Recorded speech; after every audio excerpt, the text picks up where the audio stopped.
It's the Wickersham Leader Show with today's episode. I don't know, man, it's Smash. I've been streaming this game since 2019, and I've had to come up with a unique name for every title card since then. I don't have the chops to be doing this for, like, almost 6 years straight.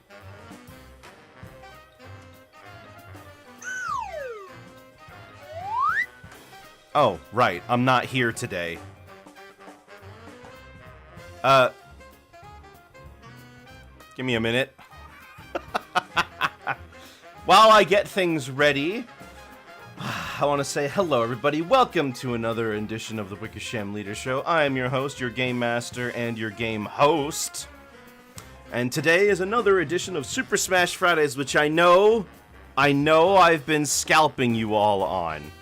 Lately, I've been privy to seem to miss doing this thing for you. But it's okay. I got it here. It's all ready to go.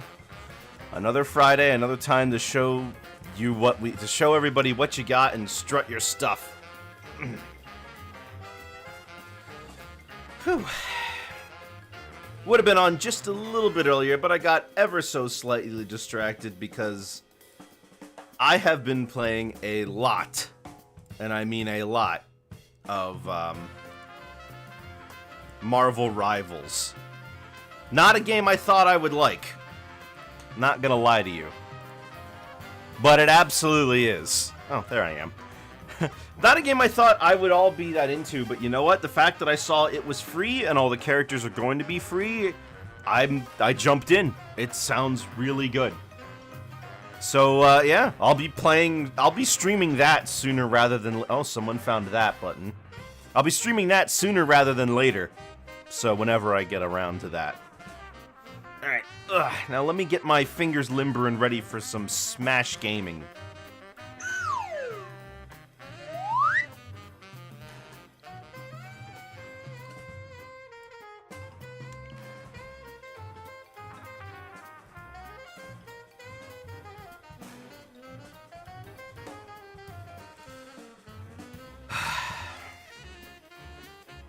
Although I wonder how that game is going to stream, because it seems to use a fair bit of my computer's resources.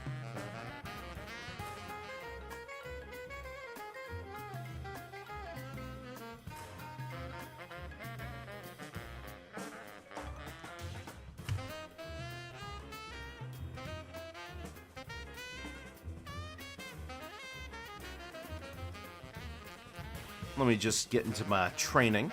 Play around for a little while.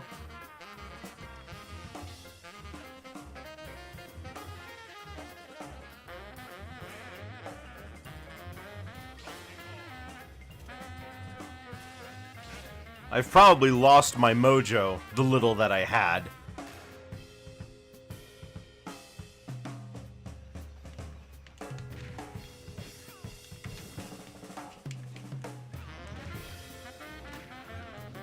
Game's a little quiet today, isn't it? Let me see if I can fix that.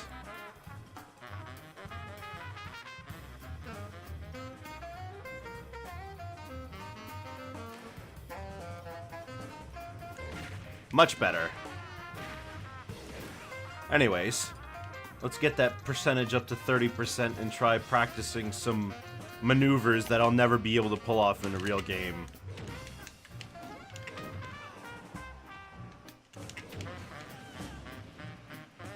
Not like anyone's ever going to recover that way, too. Almost everybody recovers low.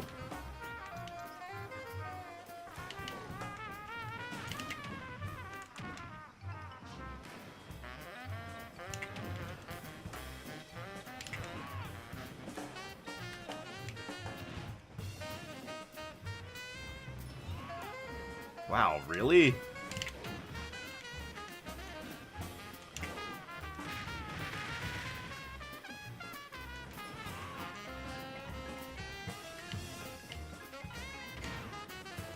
Wow, really? 130% on Pit didn't kill?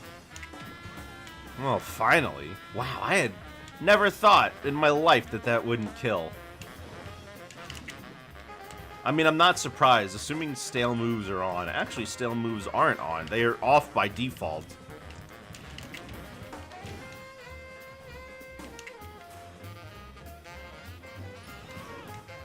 Honestly, I don't really use these to really practice. Usually these are more designed so that these are really more designed so that I just have my fingers ready for the movement I need to do. It's probably a better...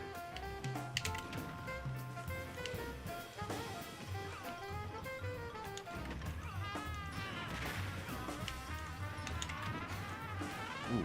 Well, that's a little better. I wonder how I would do if the whole thing was instead not beholden to online lag. Would I do better because I have more control over my movements? Or would I do worse because Donkey Kong is one of those characters that benefits from being in a laggy match? I don't know.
Alright, I think that's enough of playing around. Let me open that lobby up.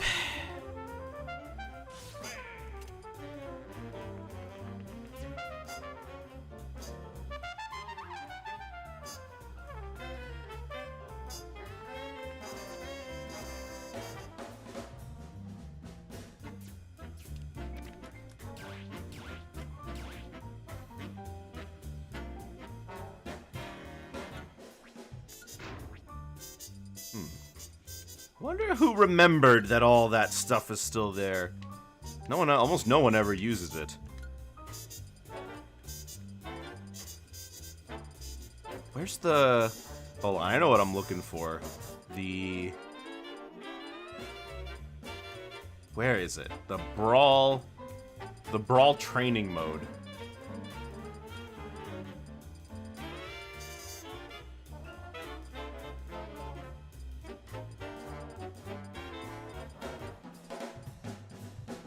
There, that's the one. I love that song. Alright, let me open up the lobby and I'll get you guys ready.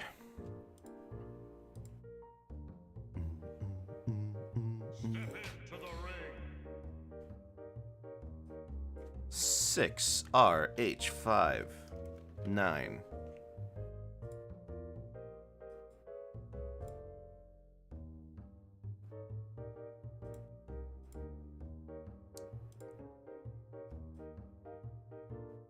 Six RH5 9. There we go.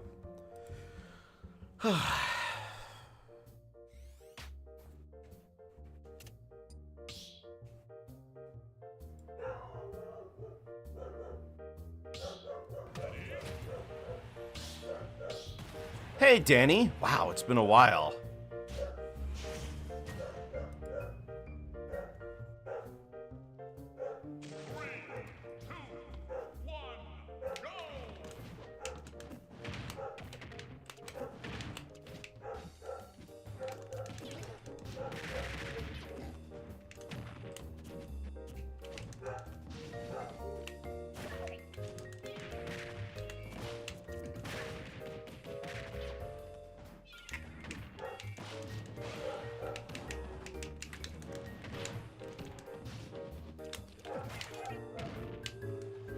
Gosh, really?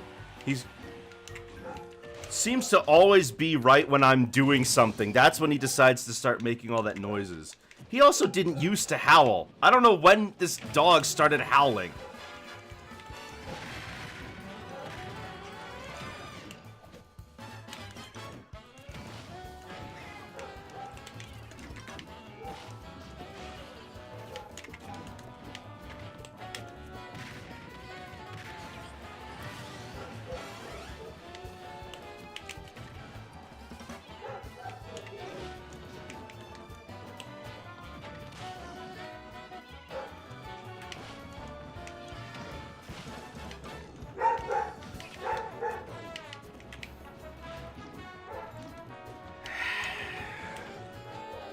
If I could just have one day where that guy stays quiet permanently, that would be great.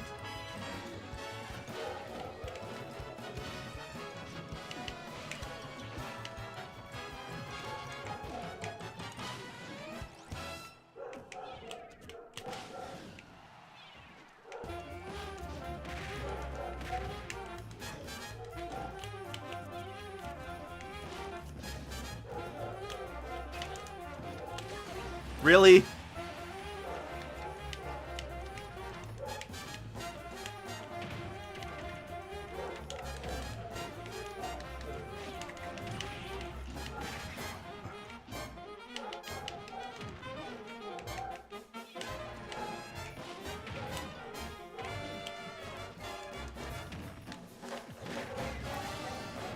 There we go.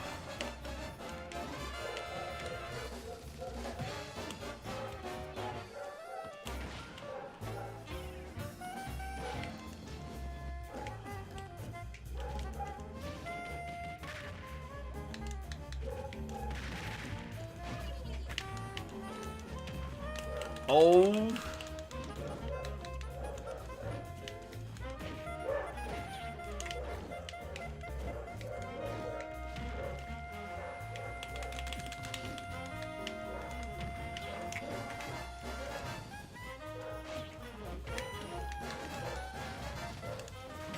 Oop. Okay, sure, I'll take that. Ugh, I can't mute my mic in the middle of the match to make sure that that dog doesn't... Like, all these years, these dogs have never once been quiet. And I've been trying very hard to make sure... I've been trying very hard to make sure that it doesn't impede the viewing experience. Jumped right in. No, I practiced for a little bit. But I started at 1:30 like I was supposed to instead of 2. 5 dogs against my will. Well, I guess that makes me feel better than the 2 I've had against my will over the years.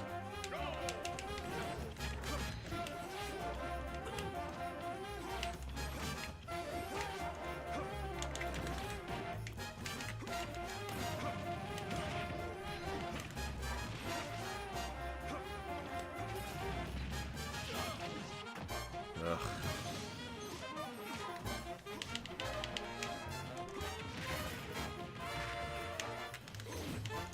Are you kidding me?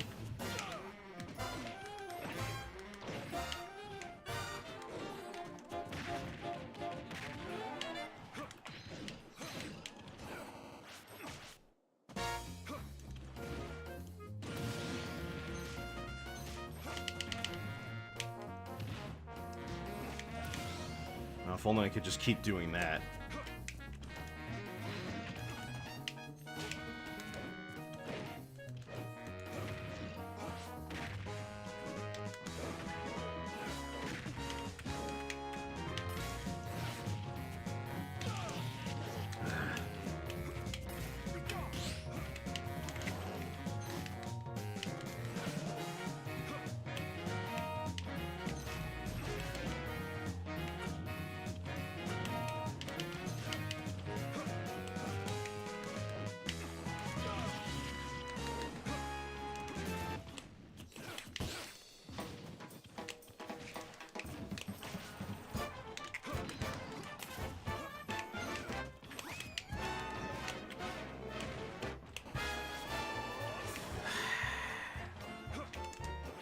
I'm so sick of having to play these guessing games with characters like this.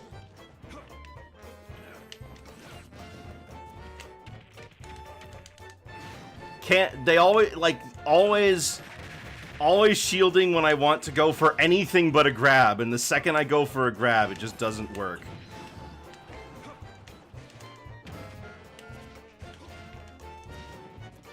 Of course, and it doesn't turn around when it would be very useful to.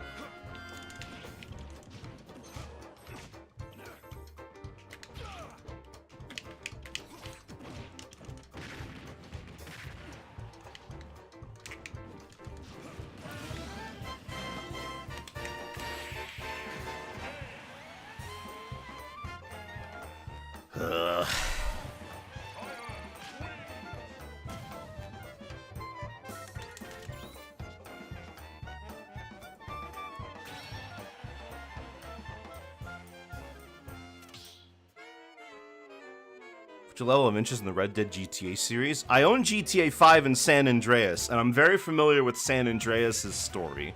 I would be, you know, I haven't finished either, but you know, I don't hate them or anything. I just haven't bothered to get around to it just yet.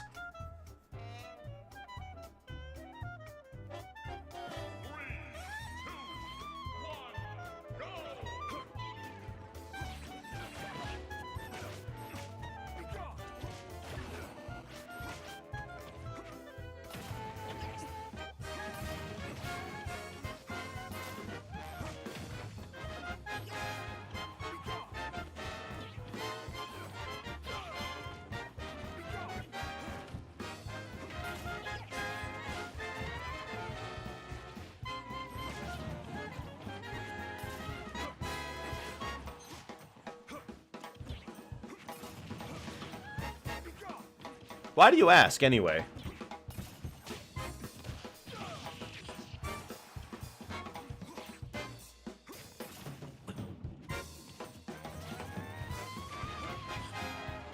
How many of you played? I remember GTA 4 was, like, everywhere.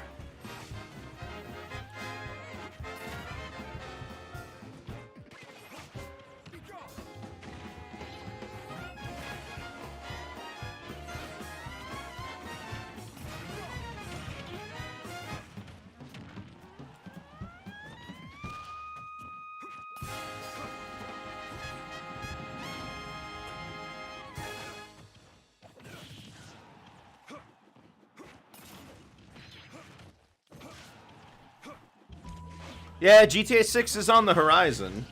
No idea about a release date for that one, though. I don't know if they've even, like, mentioned it at all.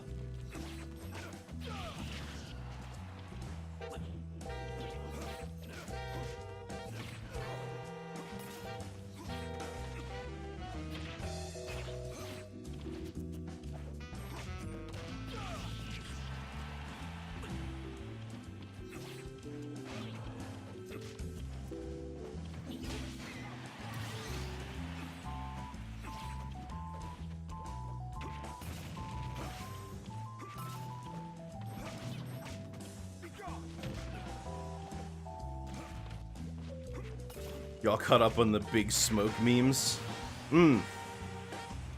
Wait, you've watched through Liberty City? So you watched all the way... So you watched, like, GTA 3, San Andreas, and Vice City, and 4?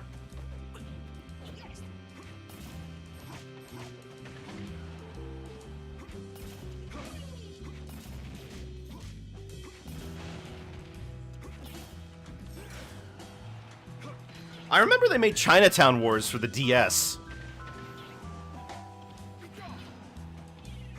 Don't know anybody who played that game, though.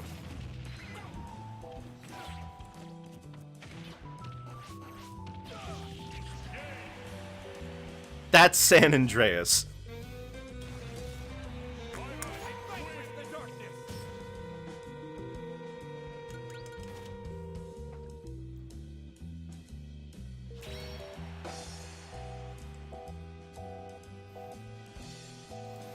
But anyway, I was saying before everybody filed in that I downloaded Marvel Rivals yesterday, and oh my gosh, that game is really fun.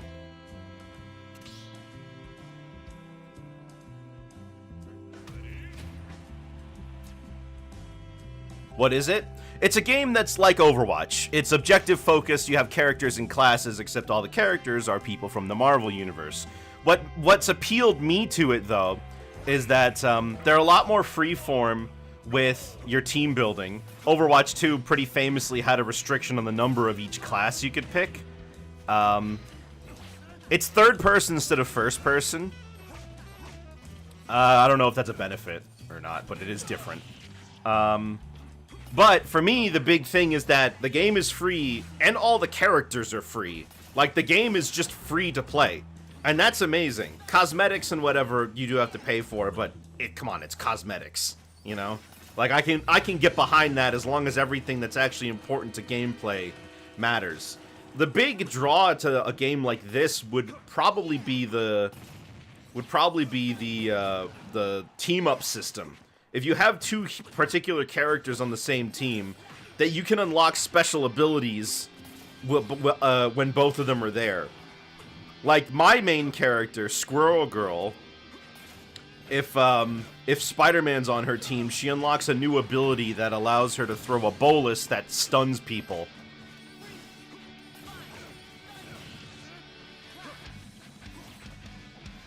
If Groot's on your team, Rocket Raccoon can sit on top of his back, and they can team up. If Rocket's on the same team as the Punisher, he can drop a deployment that increases... Oh my gosh. Someone's got to get rid of this Simon. If Rocket Raccoon's on the same team as the Punisher, he can drop a deployable that increases their ammo capacity to infinite for a short time.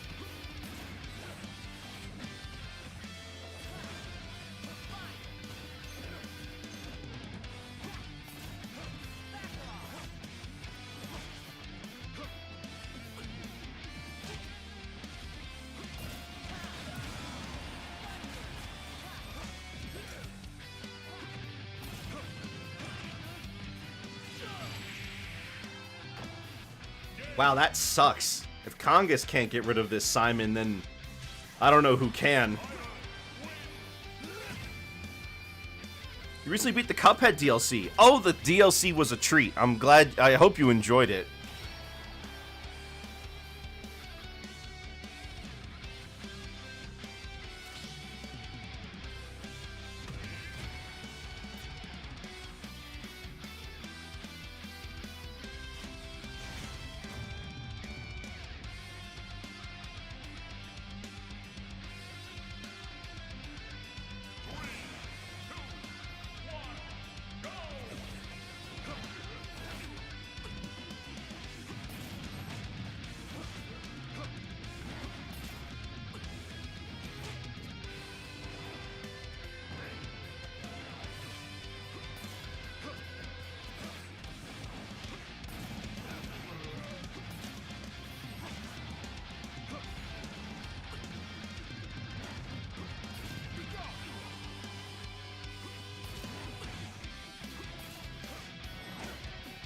Cuphead 2 when? Well, Studio MDHR said that whatever they're working on next, it isn't Cuphead. They don't know what it is, but they don't want to do any more Cuphead for a while. In the meantime, if you need your rubber hose fix, you could always wait for Mouse.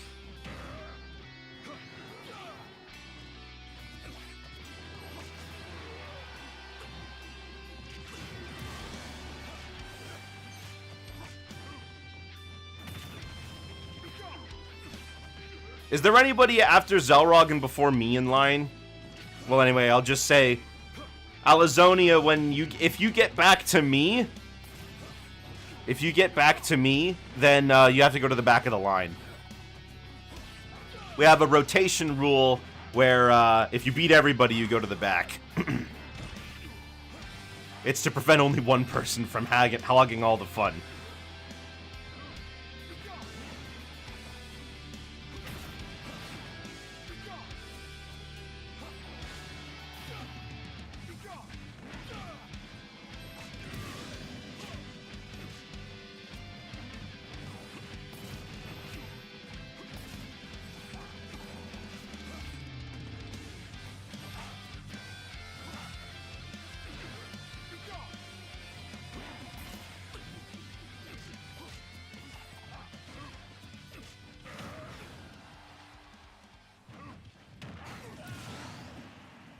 Good job, Zelrog.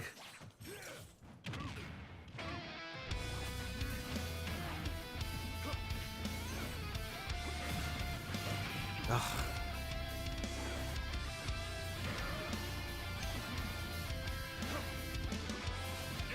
Oh, I thought for a second you were going to be able to turn that around.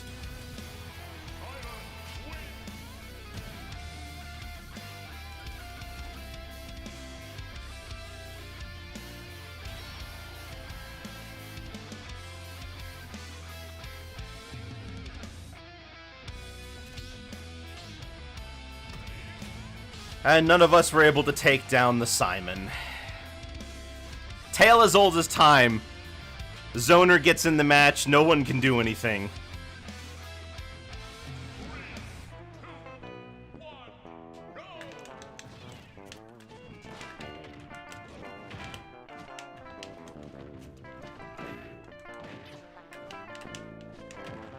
Gotta say, I don't know. I don't think I'm a big fan of the fact that Ink Bomb can hide Inkling under it.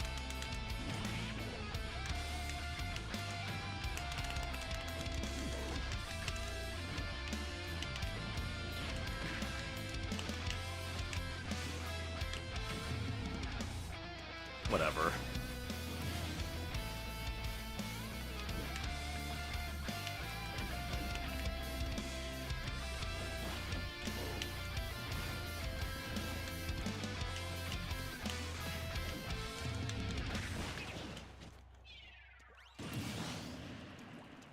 If I hit it back, it should change ownership, personally.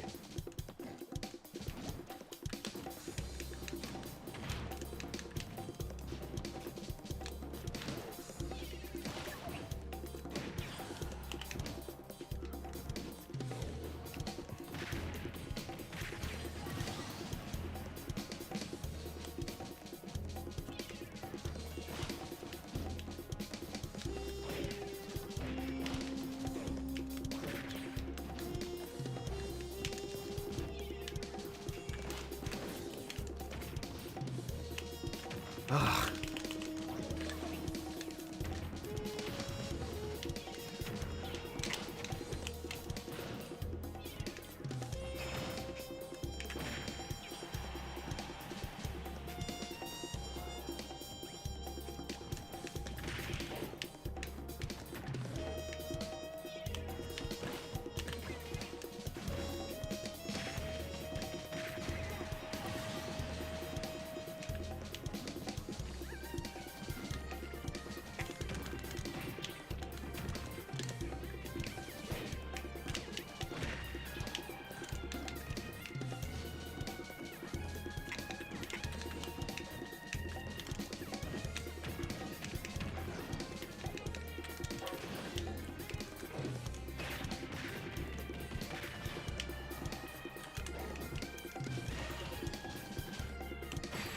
Flippin'.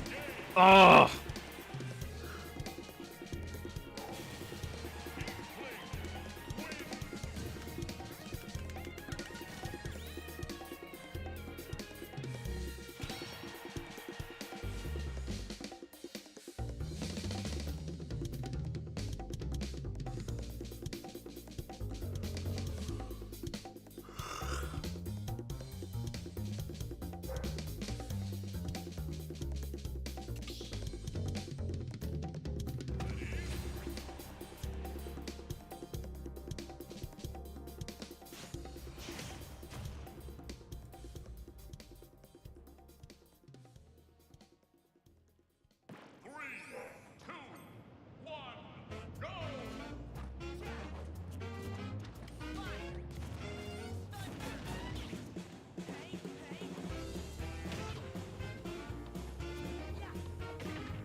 But yeah, no, I've been really enjoying the little of Marvel Rivals I've been playing so far. I've been playing... The characters I've been playing the most have been Squirrel Girl, Venom, and Penny Parker. Although I'm still not very good at Penny, and I'm not really sure what her role is supposed to be. I think she's supposed to be more of a supporty character. She doesn't have a lot of kill power, but she can do area denial and stun. Kind of supposed to stick to your teammates, from the sounds of it. Rocket Raccoon being a healer was not something I anticipated.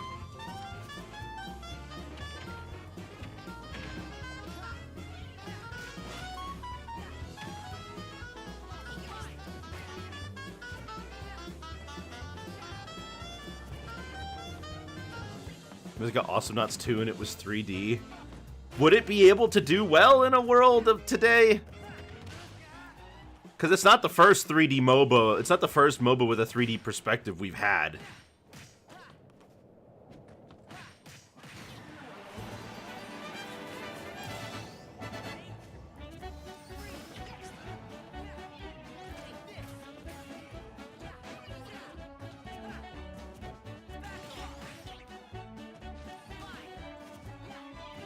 Either way, all the charm would be gone. Probably.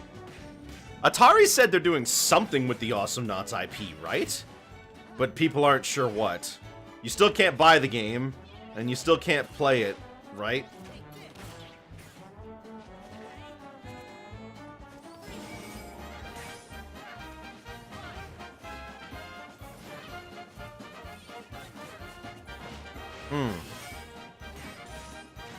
There can't be a large enough group of people to warrant that, I guess.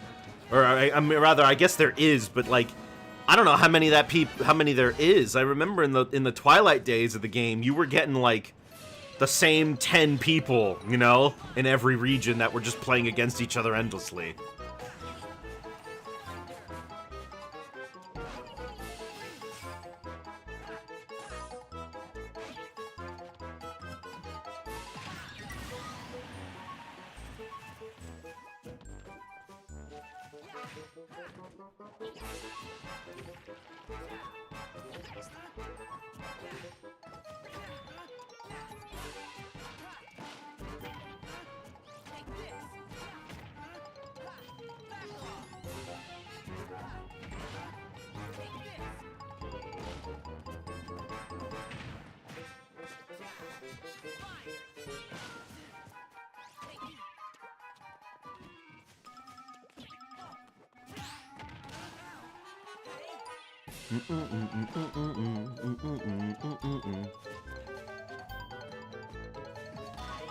I feel really bad for Congus.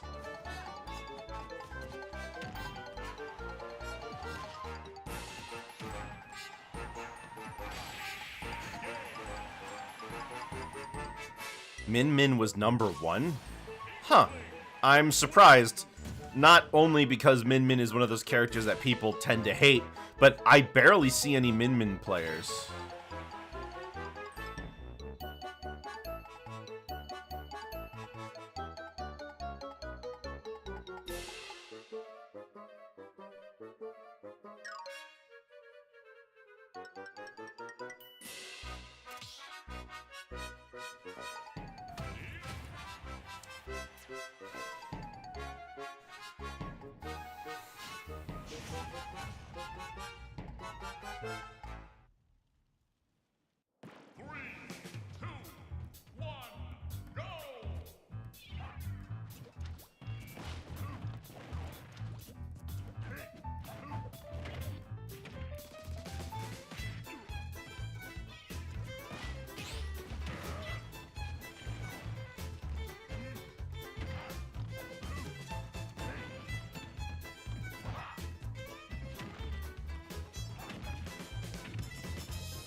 Congus, how are you doing today?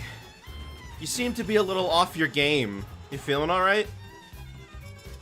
I mean, you probably also haven't been playing this game as much as you used to. I mean, there's quite a bit to catch up on. We haven't seen each other since before Thanksgiving. I was going to stream on Black Friday, but I got caught up in the holiday hustle.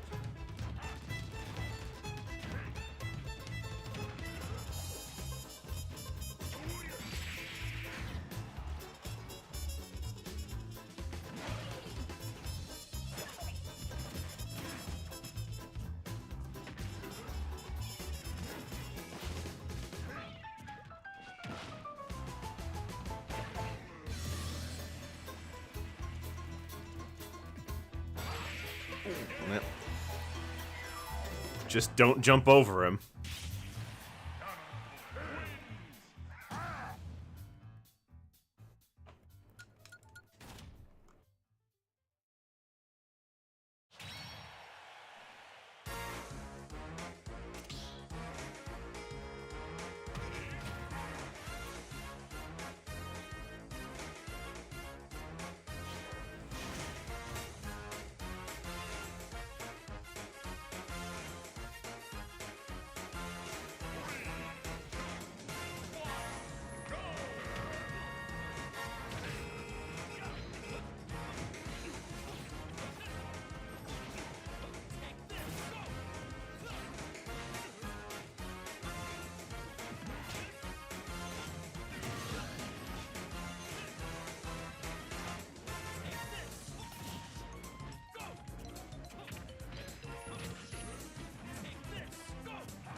More I look at uninteractive the meta has become kind of cements me not wanting to play. It may not be a bad idea to take a break for these in general. I haven't been having much fun with Smash myself lately. I figured that would go away when I got good, but it turns out it doesn't go away. I've been filling my time lately with Civilization, though. I've been playing a lot of the older Civilization games.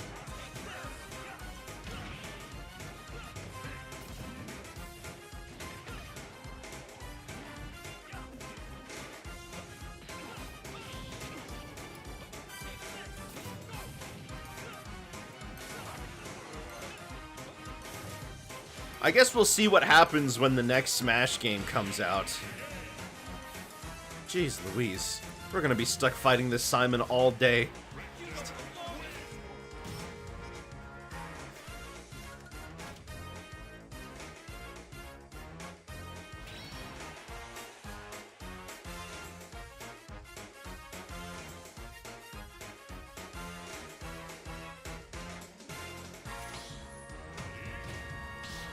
Flabbing and finding stuff. You have to play so lame in camping Ultimate now. Heaven forbid you overextend once and get blown off for one mistake. Yeah. Have you been following the comp scene?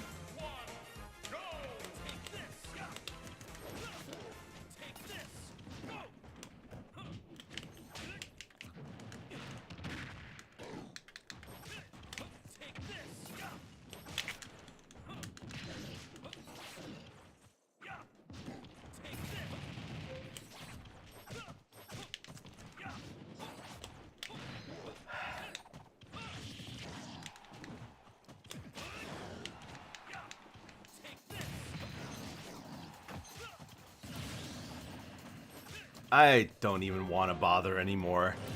This isn't a match worth playing.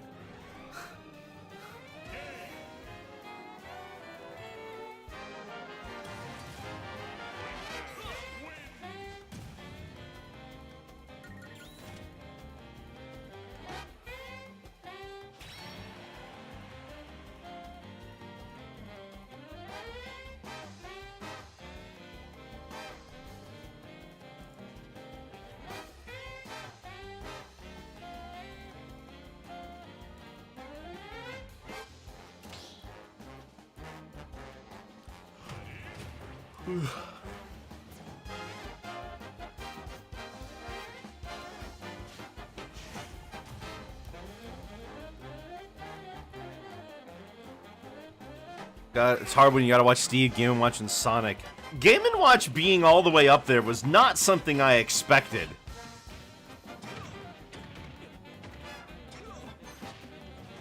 Like, I didn't expect Game & Watch of all characters to be the surprise sweep. You know, I'm thinking back to when Ult was at the beginning and the best character was Joker. I think I preferred it. When people were playing Joker and Peach and Pichu, I think that was more interesting than what we have now. But Sonic was gonna find its way up to the top regardless because they kinda didn't touch Sonic much.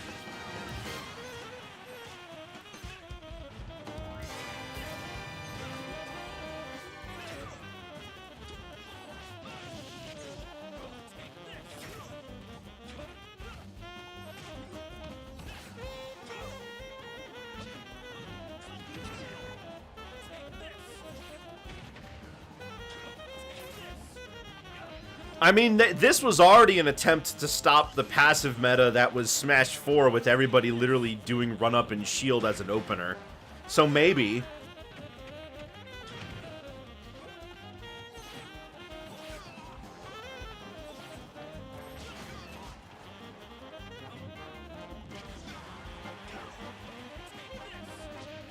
Running up doesn't sound passive? No, run up and shield.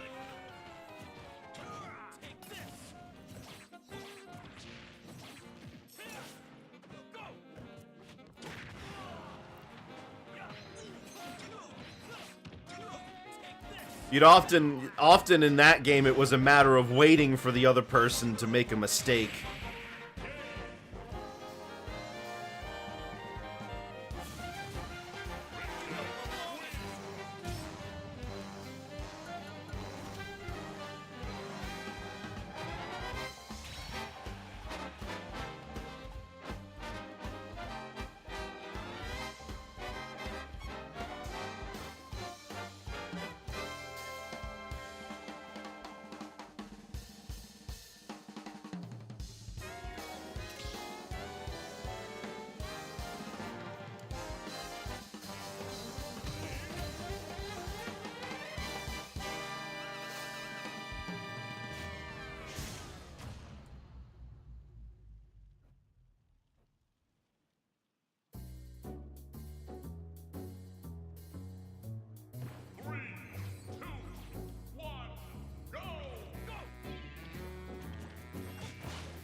Where's the button to force the Belmonts to reflect on their actions and think about what they've done?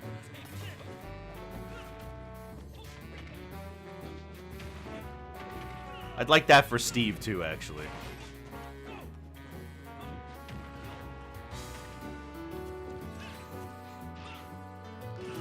I guess they pressed it.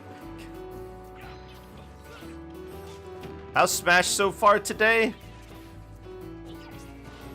Unsurprisingly, the most fun-voted characters were all heavies. Really? So, like, Bowser, K-Rool, DK, DDD up there? Or were they more like the middle heavies, like Samus and Yoshi?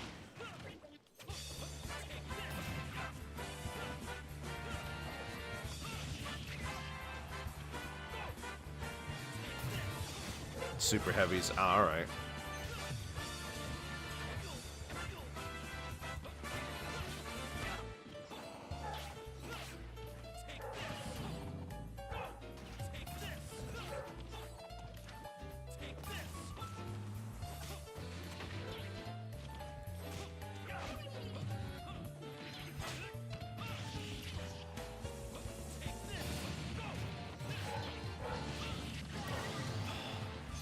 Danny, I thought you might have had it. I was rooting for you.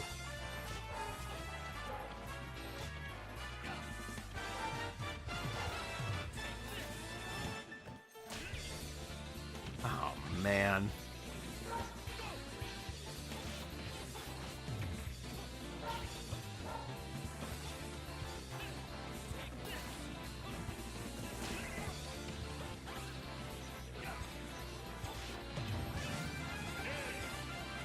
Wow, that sucks.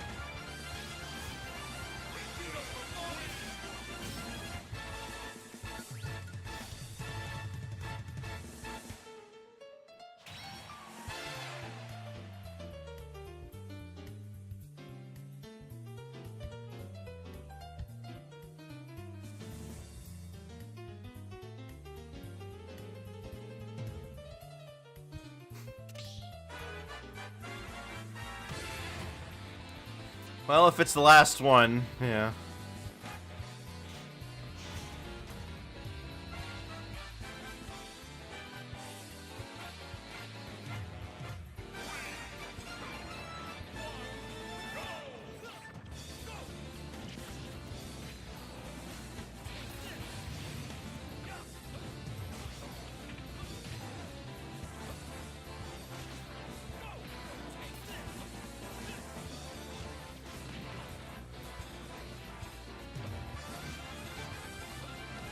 Current meta basically boils down to, I'm not going to interact and let my opponent approach first, then use my dumb broken options repeatedly. If your character can't deal with it, then GG's. When playing a non-interactive game constantly gets kind of boring. I guess we're all waiting for the next Smash game.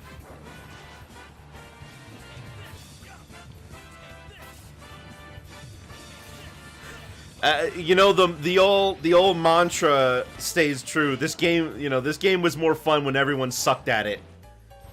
Oh.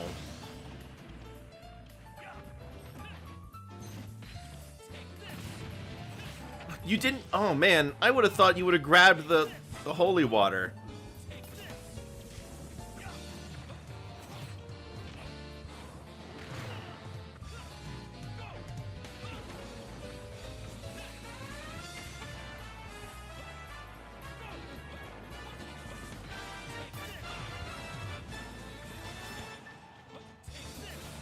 Really thought you had more momentum than that. Ooh, nice.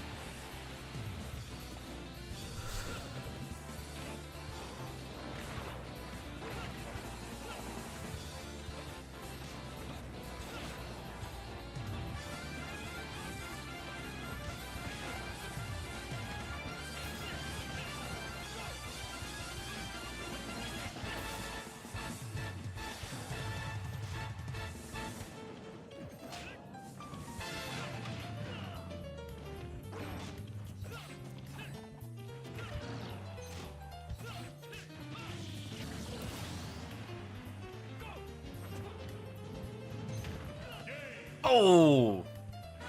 Oh well. How spammable defensive options are. They give enough time to whiff punish to get a follow-up, and then the opponent does a spot dodge or roll away to avoid their cooldown. You know, I actually felt really good about playing Rivals 2. See you later, Elazonia. I felt really good about playing Rivals 2. Like, I had movement that was fast and fluid, and even the heavier characters could play ball with the lightweights.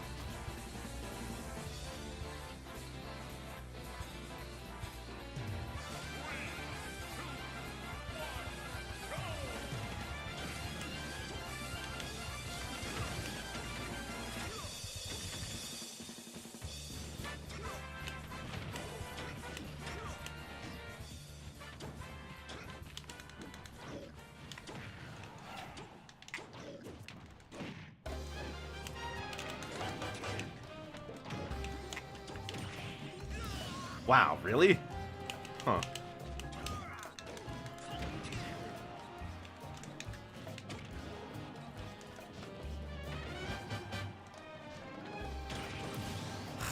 I don't even get anything off of it.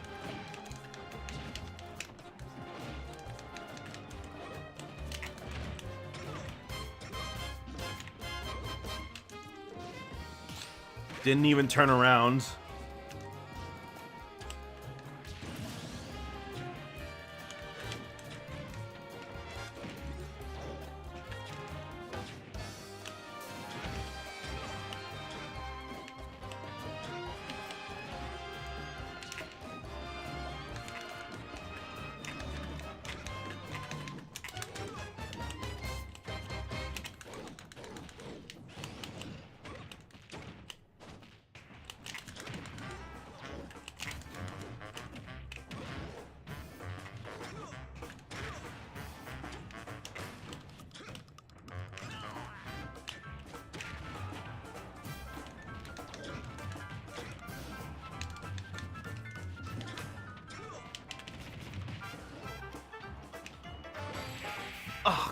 The one time I was like, you know what? Wait. He just lets you recover because he knows you're going to waste time doing the down special instead. The one time I wait, of course, that would be the time he decides to rush me down, when it would have been the perfect time to use hand slap.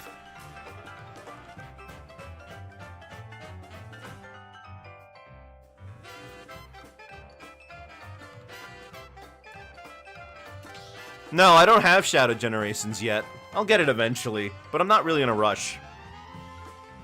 Are you telegraphing your intentions without realizing it? I probably am, but at this point, is there even anything I can do about it?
Honestly, I probably have a million tells. There's so many things wrong with my gameplay that I don't know what the solution actually is. Because if my problem was diagnosable, I would have already solved it.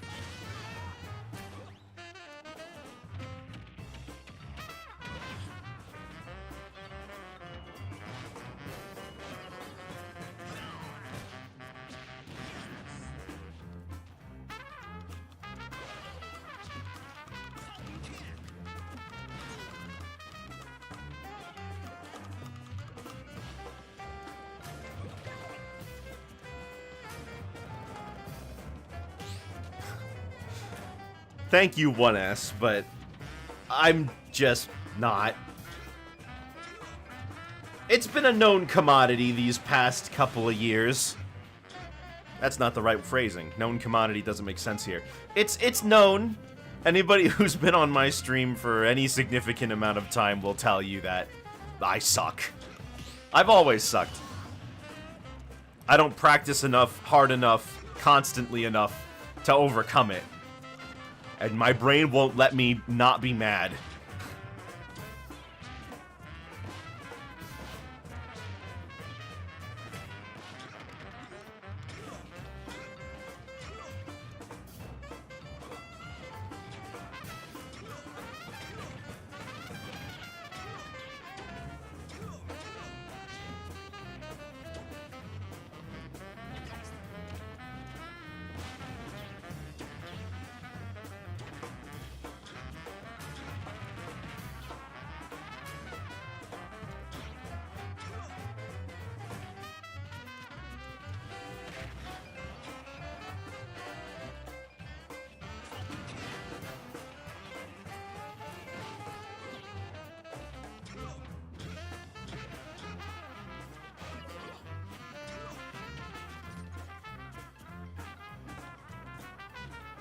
Someone honorable?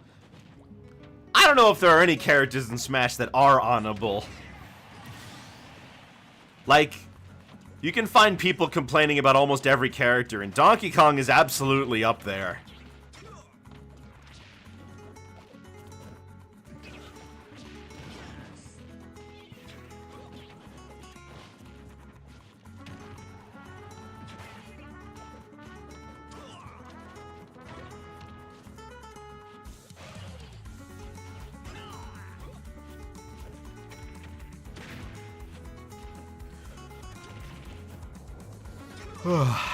Anyways, how was your guys' Thanksgiving? I didn't really talk to you guys much since then.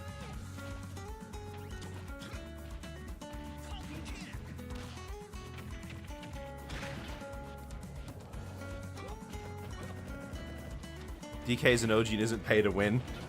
Well, yeah, I get to lose. That's a privilege. The fact they even let me within 10 feet of some of these other characters is probably enough for me to kiss their ring.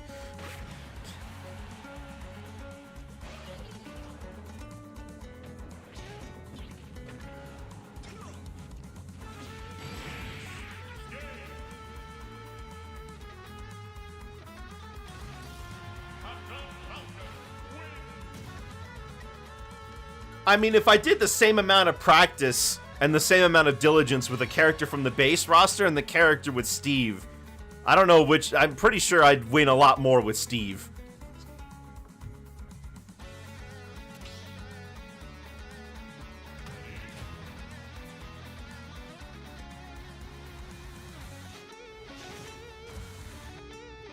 The reason I don't play Steve is just because I don't want to play him, really. Not from any moral grandstanding point.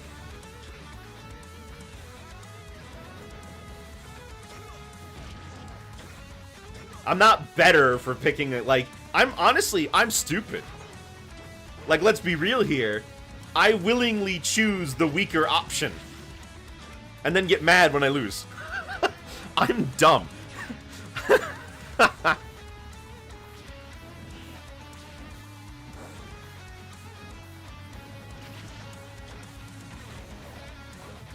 When I switched my main to DK during the Smash 4 days, I knew he wasn't as strong as some of the other characters, and I picked him anyway. I could have just picked Bayonetta if I really, really wanted to win, but I don't want to win so much that I would give up playing as things I like instead. I like DK a lot. He's my favorite video game character of all time, and my favorite game series of all time, so I play him. Even if it means that I'm going to be spending a lot of my time losing.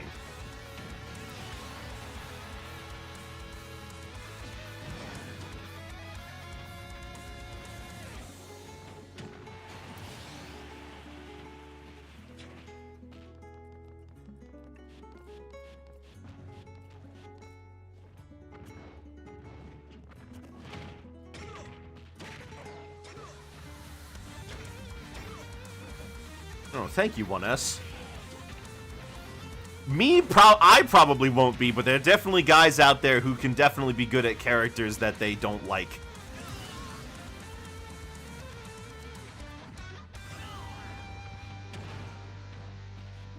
I did hear about the DLC for Shadow Generations. The movie Shadow costume can only be used in that level.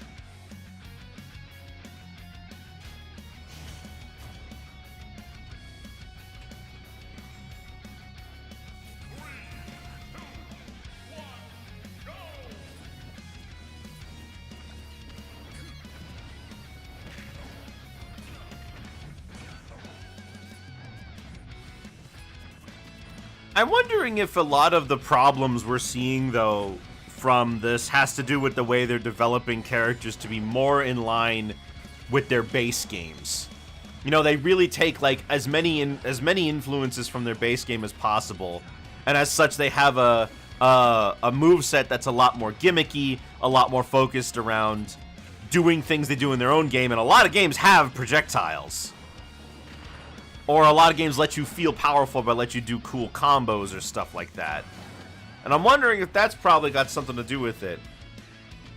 Of course, it's not a one, what's the word I'm looking for? One size fits all prescription.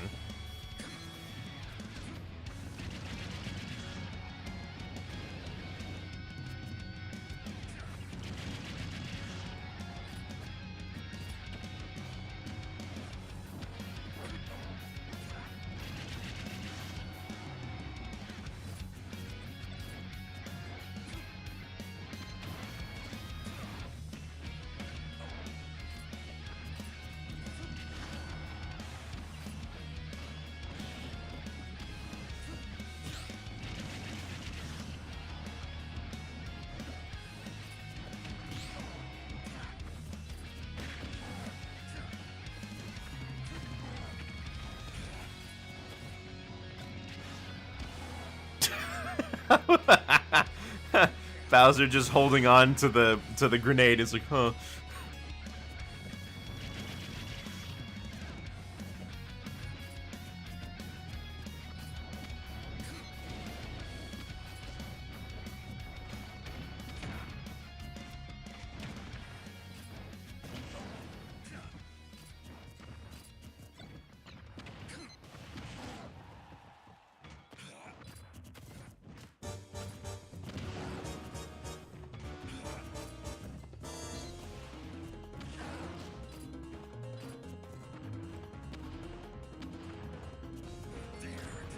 I think it's time we start... I think it's about time that we can start actively speculating on what they're going to do in the next Smash game. I'm thinking that... I don't think it'll be necessarily a return to basics. I think this will be the first Smash game to have less characters than the previous one, though.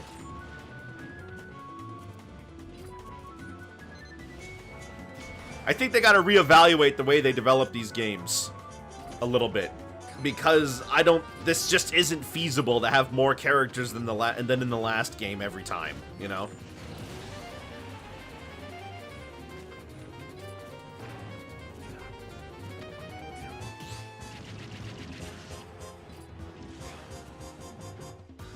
I think what we will see, though, is that I don't think necessarily the characters are going to be completely revamped, but I think they're going to take a look at a lot of the older characters' kits and tweak them a little bit more.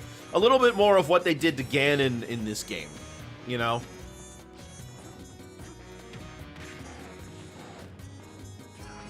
Where they gave him new smash attacks, and that does change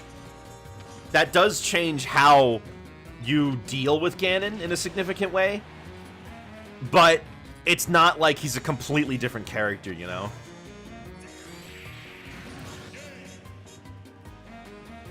When do multi-hits ever connect properly?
Oh, I used Giant Punch to armor through that, and it didn't work.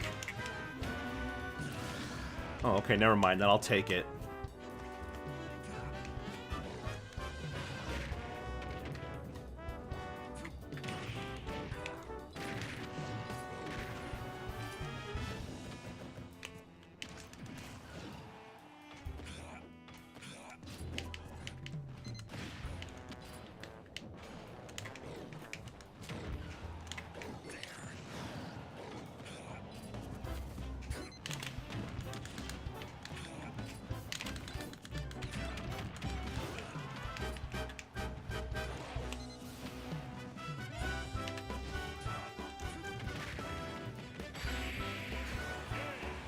Okay, well that went a little bit better.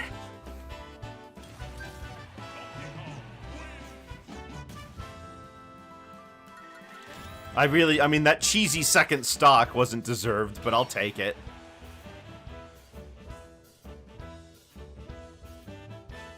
Making a doc compiling all the Majora rando checks? What did they change?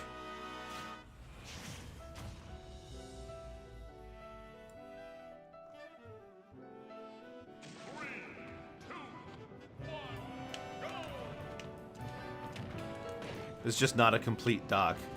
Well, any ones that are particularly interesting to you?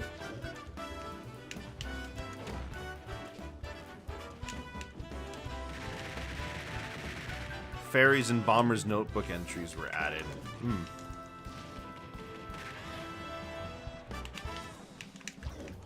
Oh!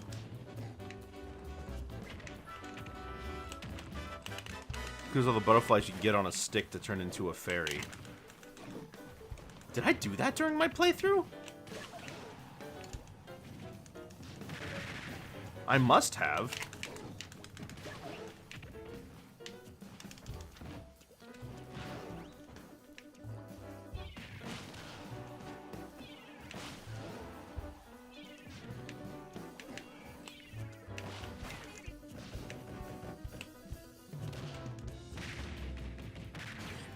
Healing fairies, not stray fairies. Oh.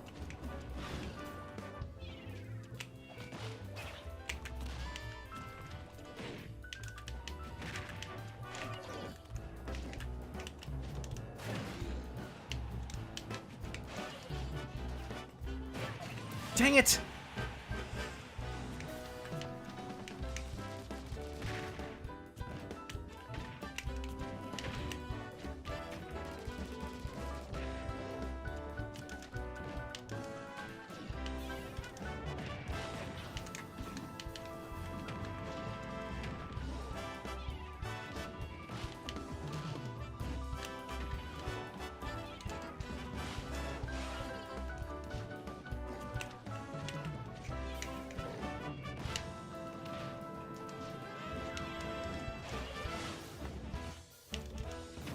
Dang it.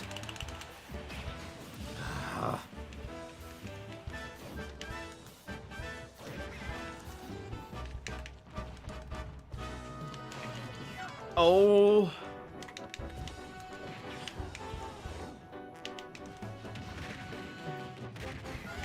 There we go.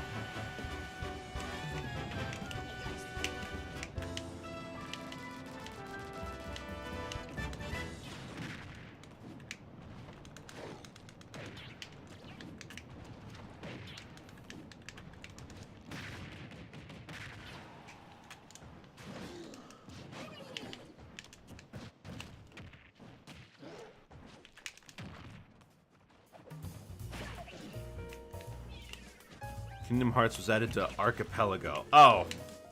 For a second, I thought you were talking about Nintendo Online. With the Rare comments.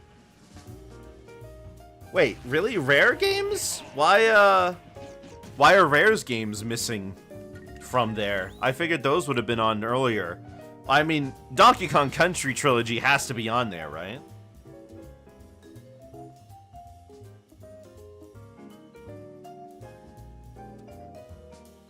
No DK64 or Banjo titles. Only DKC3. Huh.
Oh my gosh.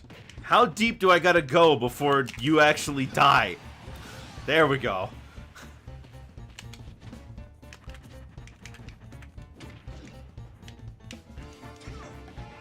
Oh, wow, okay.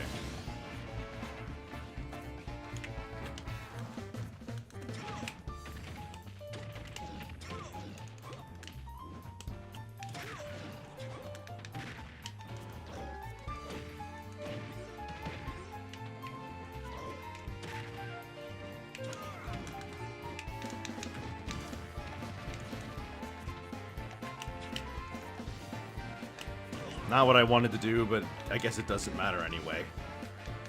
Oh, he didn't go after me that time.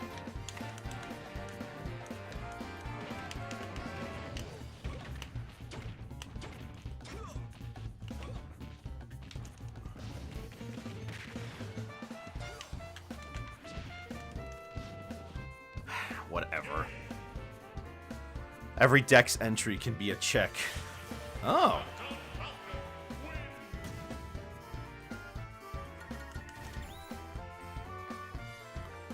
That sucks. Why would you do that?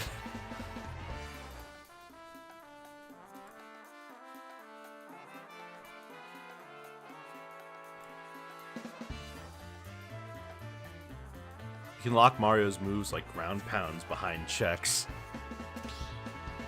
Huh. Have they updated Donkey Kong Country 3 at all, or is it still the same? Because, honestly... DK64 really needs to be on there. But I guess the problem with DK64 is you need to make sure that there's enough things in the other games that unlock them, because DK64 has a lot of junk that it gives you. Like the incredibly high amount of coins that you use to buy abilities. I still have Dragon Quest XI not finished.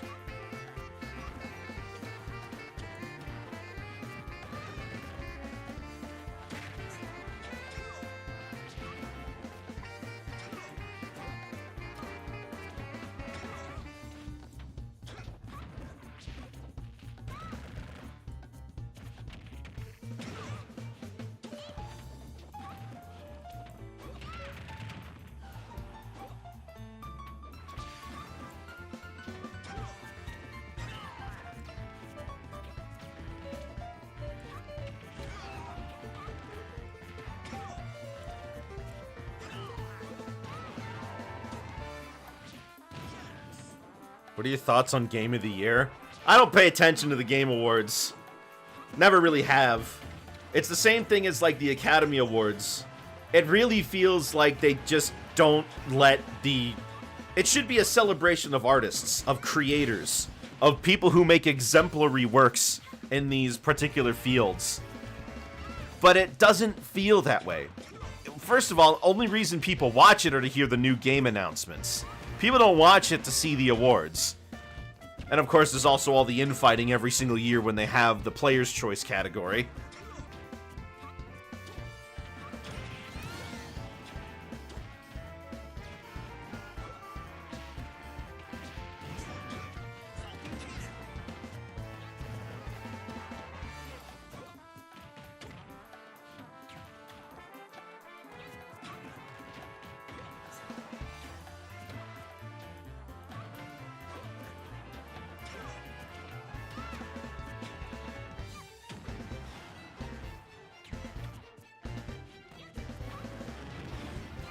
Yeah, I did hear about that. I mean, the Player's Choice category is arguably even more not worth paying attention to than the regular one, because it's, again, not indicative of that one's not indicative of quality, it's just your favorite.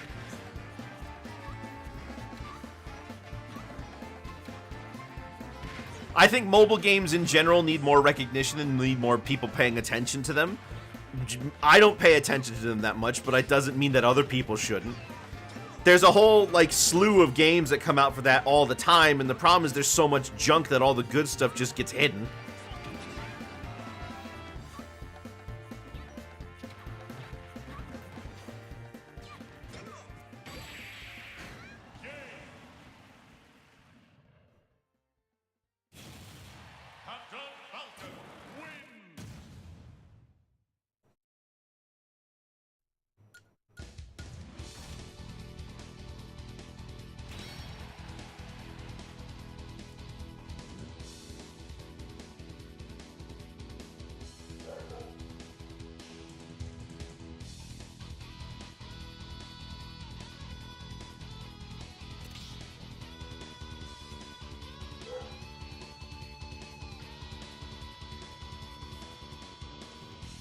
Um.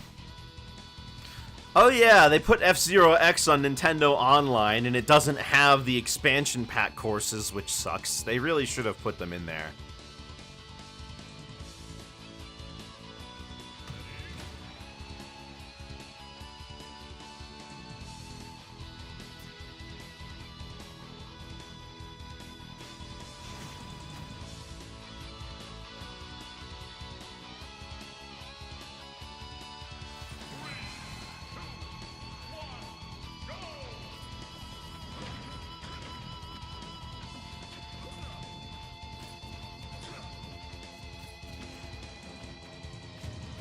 Yeah, that's the other thing. It's the new E3, except it doesn't nearly... It's not focused as much on just the new stuff coming out, and... I mean, it is focused on the new stuff coming out, but it's not as focused on it. I mean...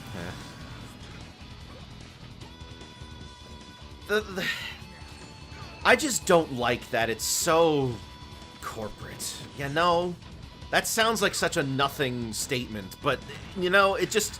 I don't feel like I'm watching a celebration of artists. I feel like I'm watching Jeff Keighley get ready to gush about whatever FromSoft has done.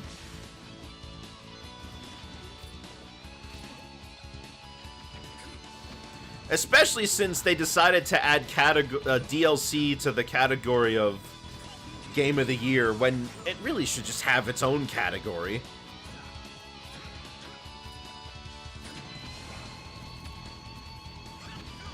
Best DLC / expansion, easy peasy.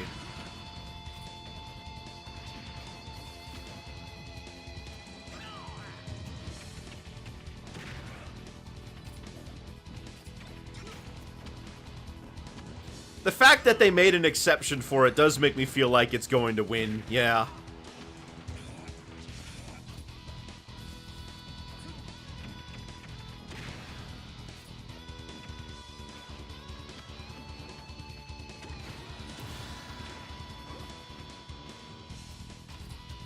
Hello, Liam. And also, you know, it's just... It's one of those things where it ultimately is really a lot of a popularity contest, even within the non-player oh my gosh. Even within the non-player chosen stuff. It really feels like just the biggest game of the year ends up winning. You know, the game that generated the most hype. Speaking of, why is most hyped game a category?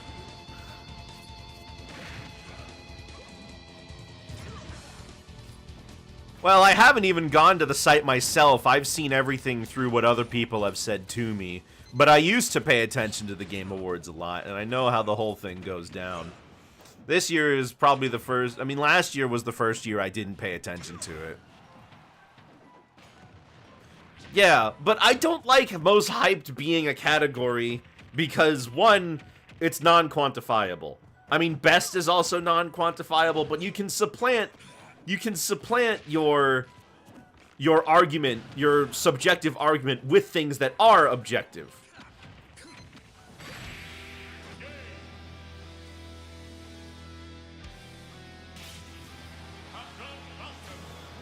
But essentially all it is just who paid the most to advertise their game that year.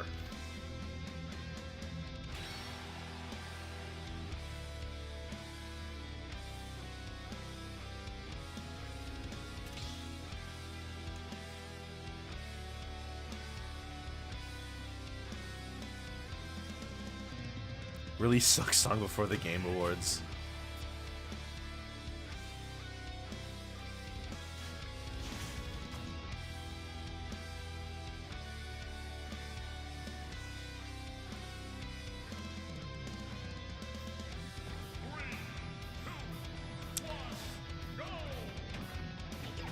I don't know when it is. I haven't paid attention that much. I know about the drama going on, and I have an idea of some of the things that are talking about it, but I don't know when it is.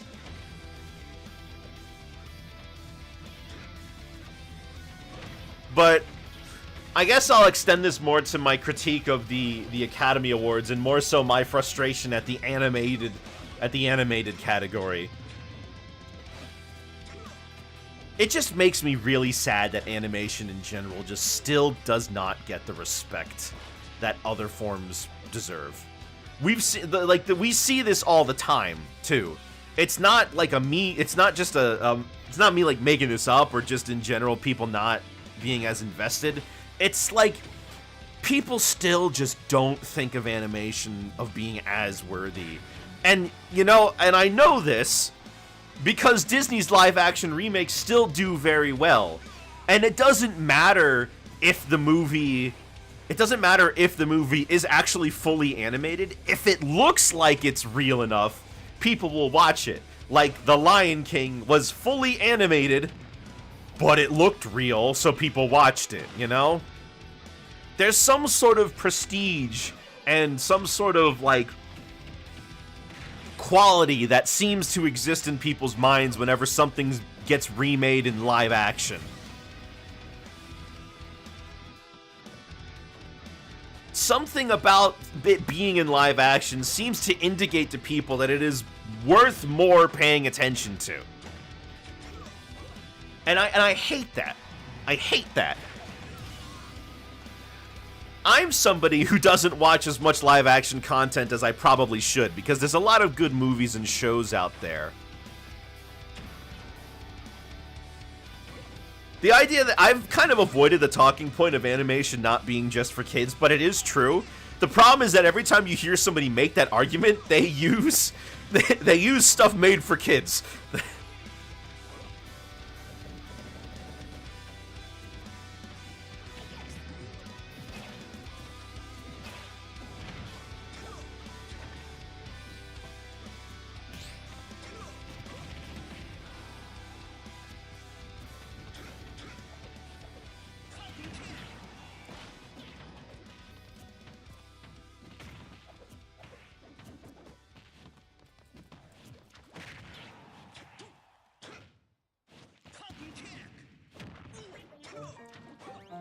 Some of the huge swaths of humans over 40.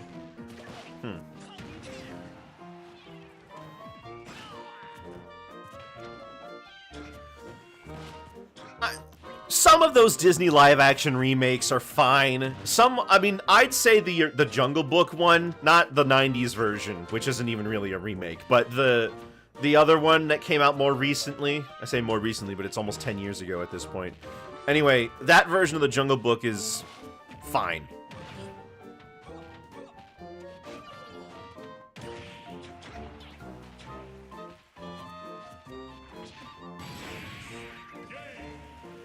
And it does a different take on the story that's a little more in line. Some of the dialogue is a little bit more in line with the actual book, but it is ultimately a remake of the Disney movie and not the book. And that one seems like one that felt like it justified its own existence.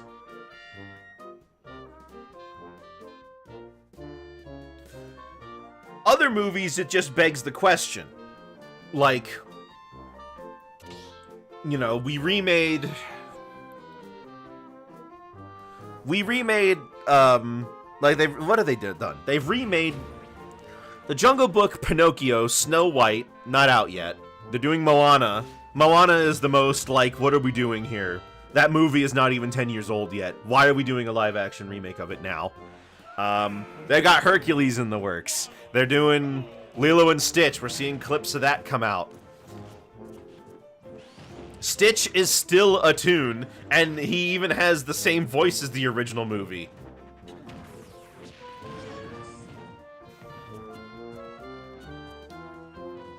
Okay, you want to talk about Song of the South? I'll talk about Song of the South, but let me finish my conversation about this first.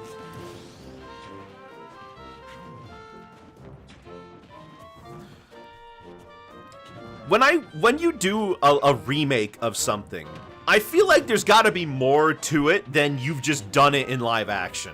You gotta be able to do something with it that makes this version feel like it has a reason to exist, right?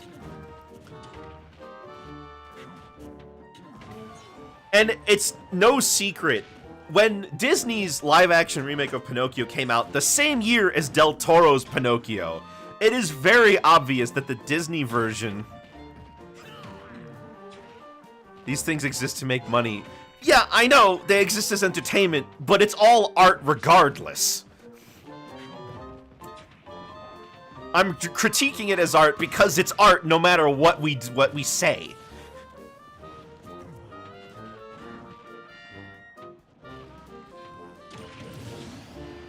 Entertainment absolutely is art.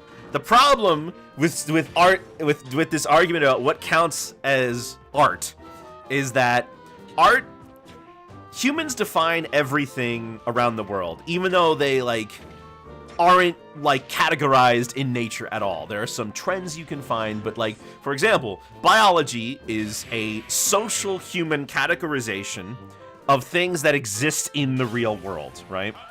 We have a component that exists outside of people.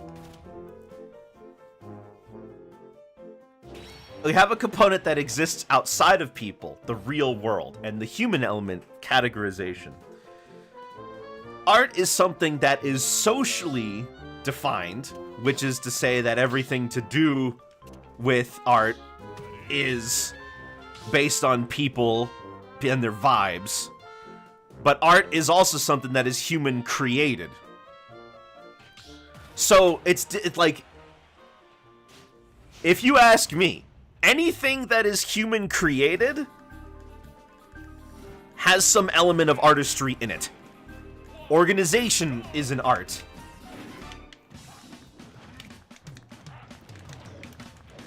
That's not human created.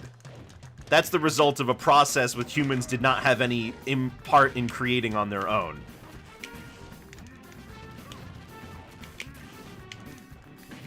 Architecture, writing, government, almost everything that you've interacted with that has been created by somebody else is art.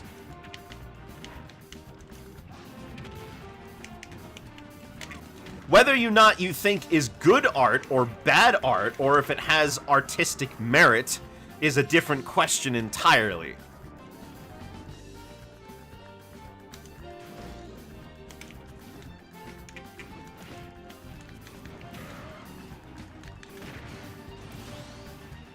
Sure, it's defining stuff.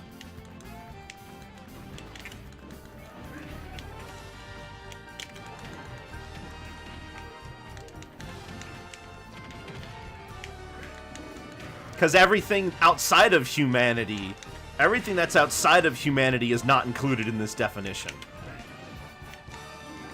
Anything humans create via natural processes that were not designed by people, like sweat or things like that, aren't included.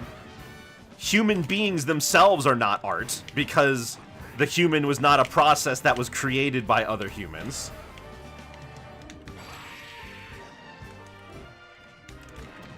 But organizational structures, the way cities are planned, the goalpost is moving. The goalpost has not moved. I am very consistent with what I've decided.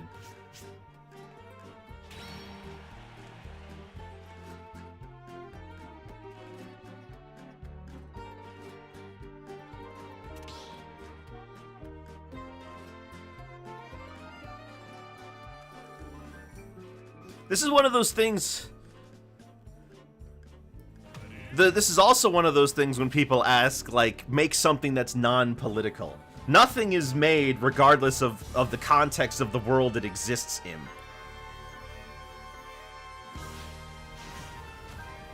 I will agree that it wasn't made with the intention of being incredibly artistic.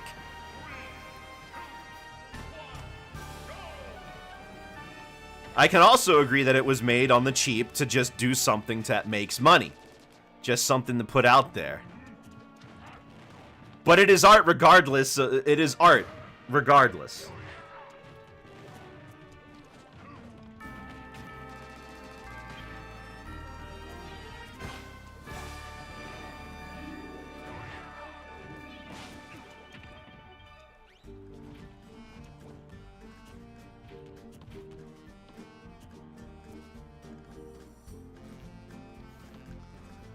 The question ultimately is, if you claim that you can define some things that are human-made as not art, can you create a definition that includes everything that's art, but excludes everything that isn't art? Because that's the importance of it.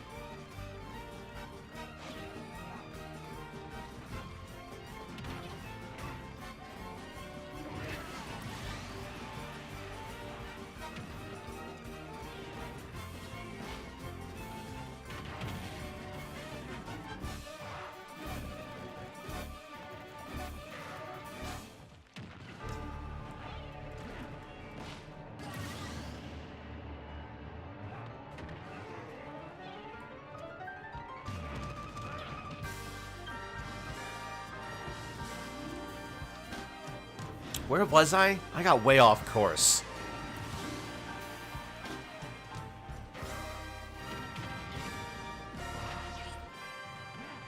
Oh, right, the Disney live-action remakes.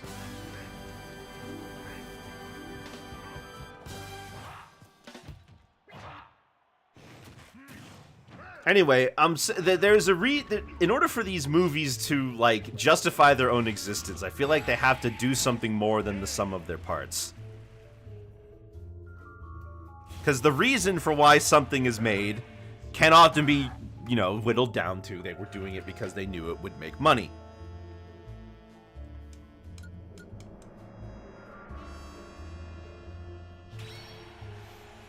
But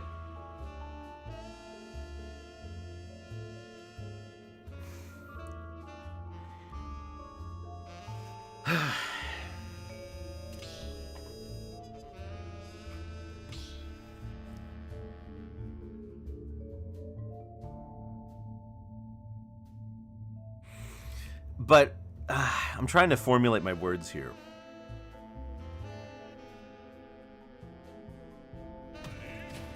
Well, yes, I'm setting myself up for disappointment. I agree. But yeah, I'll be disappointed anyway.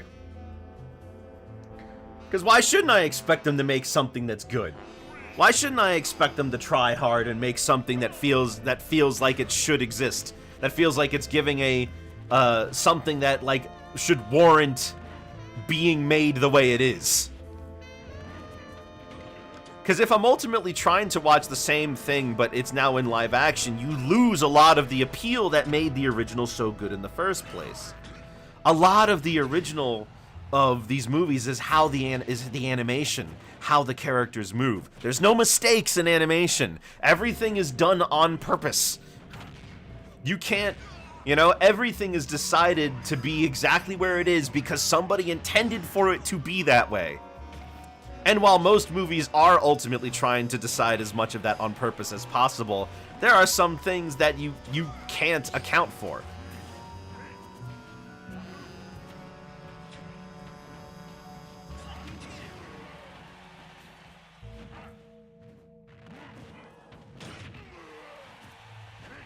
If an actor gets hurt on set, for example, you have to be able to find some way to continue despite that.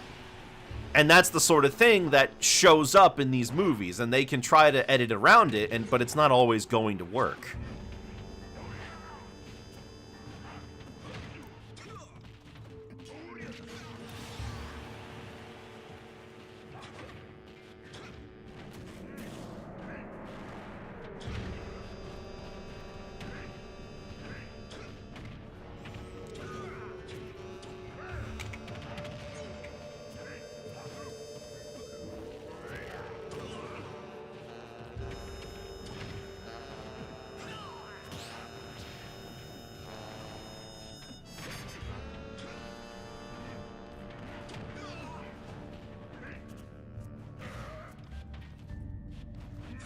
And it's not even like every original film. You know what the thing is, too? I would love them to go out of their way to remake a movie that people don't like. Take what works. Go through the story, the animation. Look at what people didn't like. Look at what didn't function the way that it was expected to. And give another chance at that.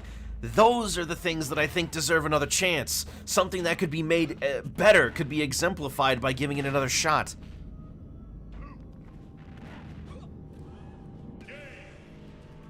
But these are ultimately products designed to line their pockets and make more money.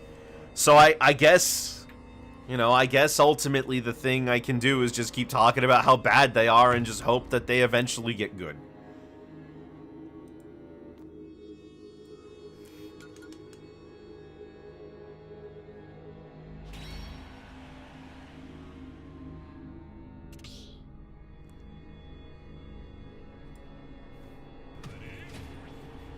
I'm not expecting. I'm hoping.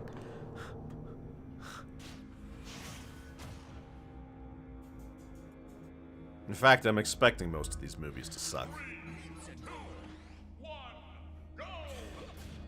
But anyway, since someone brought up Song of the South, this is a movie that's got a lot of contention around it. And it's also one of the... I'm going to play a segment from that movie on... I'm going to play a segment of that movie on tonight's... on tomorrow's cartoon night. So be sure you're there for that. Alright. Let me just cut the fat, get right to the argument. The problem with Song of the South is not that it is intentionally racist. That is a misconstruction of what this became over the years. In fact, for the time it was made, the Song of the South was downright groundbreaking in certain ways. For example, the actor who played Uncle Remus was not allowed to visit the award ceremony for his own award. But Walt Disney made sure that Walt Disney pushed for that, and he wanted him to be there because he wanted to make sure that the people involved would have their just dues. That's not someone being racist. The problem with the film is not that it's racist. The problem with the film is that it is tone deaf. It does a Disneyfication of history where it's very important to note in the movies that the characters are not slaves. They're just servants who work on this. They're just a whole bunch of black servants who work on this white man's plantation, and they are very happy to work there. It's tone deaf. It's tone deaf. It just doesn't see why this sort of thing would be a problem. Some people at the time even had a problem with this. But it wasn't enough of a problem to cause a stink, and they ended up re-releasing the film in theaters a few times until the 80s when people finally said, look, we can't keep putting this. This is like a gross oversimplification of history, and it makes us seem ignorant. That's the problem with Song of the South. That's the issue. It is not being intentionally malicious or doing anything that's really all that egregious when you consider the scope of what was going on at the time. It's just tone deaf. Do I think the movie needs to be banned permanently? No, not really. I don't think it's that bad. In fact, the film is arguably downright boring outside of the animated segments. I think the film should be put into a place where people can look on it in a historical and educational context, which means I don't want Disney making money off of it. But if they can't make money off of it, they're not going to put it out there for people to watch.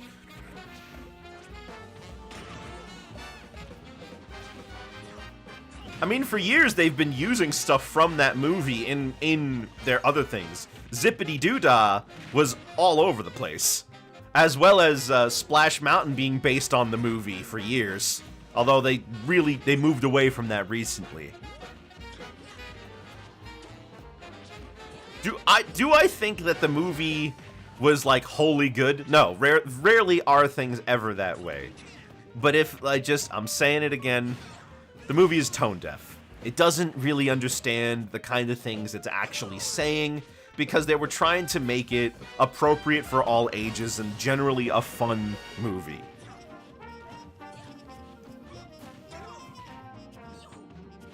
So that's where I stand on Song of the South. I mean, there's also the issue of the source material itself might have been racist, but that's a different topic. I'm talking strictly about the movie. Now for me, my movie I've got a personal beef with, and I've said this before, is Pocahontas. Pocahontas is not only tone deaf, it is stupid. Pocahontas is a fantastic movie. It is beautifully made. It has a great story. It's well put together. But you based it on a real person and you messed up. Pocahontas was 11 years old when she met John Smith, and you turned it into a love story. She was 16 years old when she was brought back to the New World, married a 36-year-old man, and then died.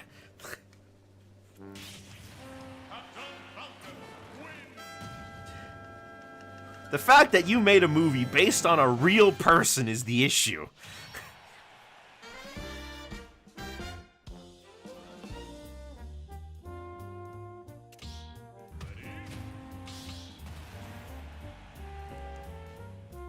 But it's a good movie. I will never say it's not a good movie. It's a great movie. It's got great songs. It's got great animation. It's got great, beautifully done environments. And the acting is great. I love, Colonel Radcliffe, I think his name is. He's great. It's just, you based it on a real person, and you turned a real person into a Disney princess. That's not cool.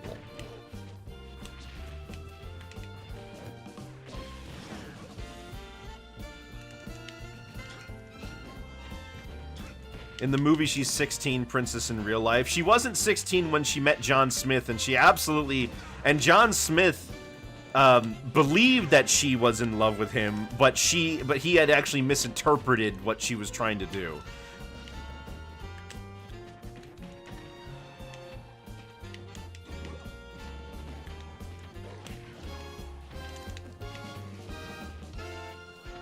Anyway.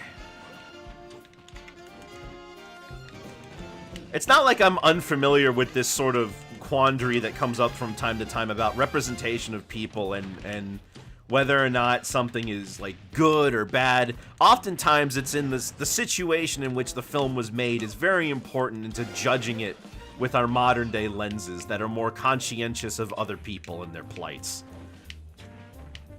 There's a lot of... I'm very pro-human and pro-tune. I'm very much in the belief that whatever helps the most people is important, right? And letting people make stories about themselves and letting people see themselves in movies is important too.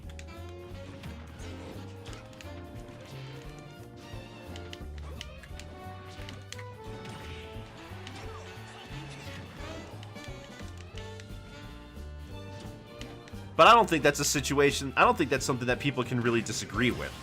That letting everybody have a chance to tell their own stories and be their own people is fine. It's just the specifics are what really get people upset. How did I fast fall?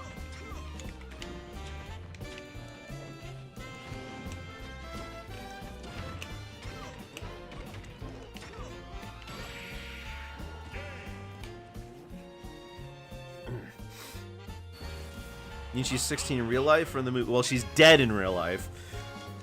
But in the movie, she's like a young adult, late teenager age. I mean, you know.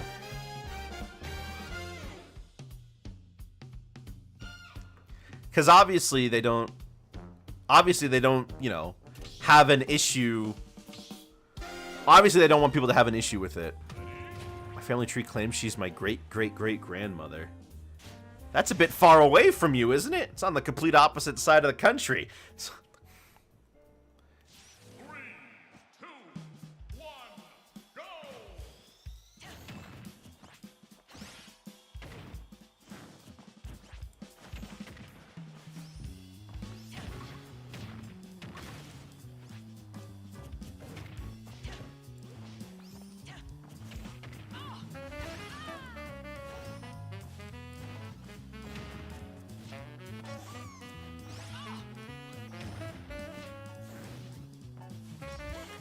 I mean, you want to talk about You want to talk about things that are actually racist in animation and cartoons? Because we can talk about that, because I'm in the trenches, all right? My whole aesthetic is based off of a period of time when the United States was very, very racist, and they were very open about it, all right? I have to navigate. I'm very often caught off guard. I'm watching a Mickey Mouse cartoon from 1932. Everything's going well. Oh, all of a sudden I've been jump scared by a mammy. I'm watching a Looney Tunes episode from 1945. Oh, that's a very racist depiction of a Chinese person. And I mean, heck, Native Americans, they get it the worst.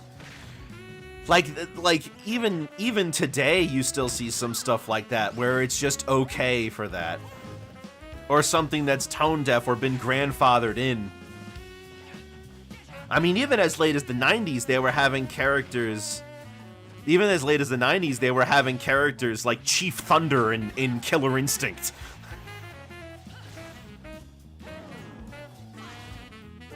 Hello, Mark. We're talking about racism in pop culture, so you've joined at a great time. And that's just in the United, but like this is also just in the United States. In other places around the world, it's a lot more. In other places around the world, there's like different levels of that because everybody experiences it the same way. As early as recent as 2 years ago, I think it was Colgate. It was either Colgate or Crest. In China, they were selling a toothpaste. That the mascot on the box was blackface. They didn't sell it. They haven't sold it in America for years, but they sold it in China. They said, we're not selling it there anymore. We're not selling it there anymore because this doesn't line up with our practices, our beliefs. We don't want to do this anymore, right? Well, China's response, the Chinese government's response to that was, okay, you can't sell your stuff in here anymore, and we're going to continue making this product without you because we own all the factories anyway.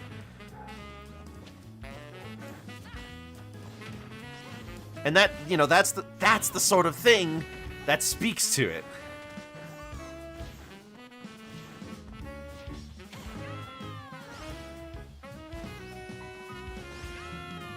That's the sort of thing that's like the real deal.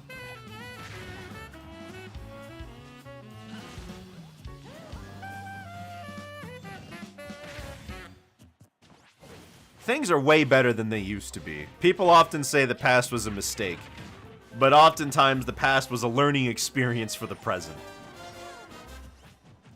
We are in a lot better position than we were a long time ago, and we owe that to a lot of people who fought for rights, who fought for representation, who fought for practices that make more people equal. And I am very thankful for that. Because at the end of the day, we're all people. Can't wait to clip my match over a civil rights speech. You can feel free to mute it, I guess, for your clips. It will be so inspirational. Oh, I bet. Everyone wants to hear Wickersham leader wax poetic about, you know, the future of humanity and where we've come from and where we're going.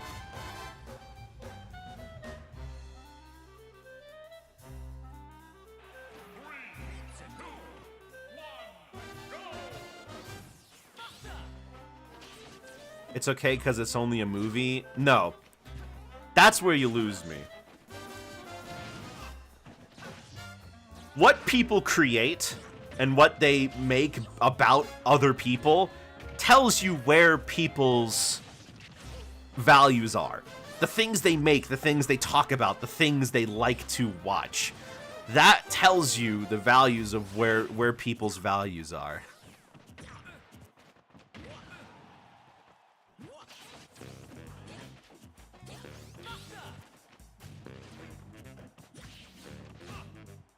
Like, I'm pretty sure that, you know,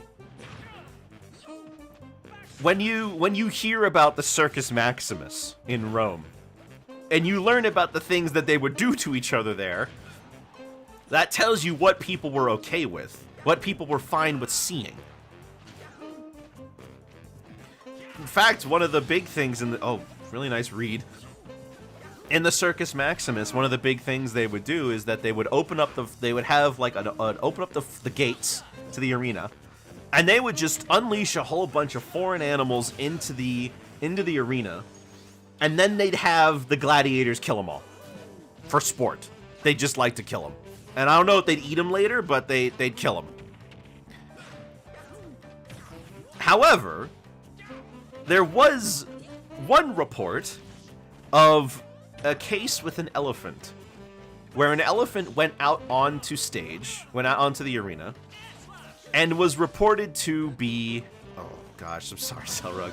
And was reported to be looking particularly solemn, and was supposedly reaching out to the audience for mercy.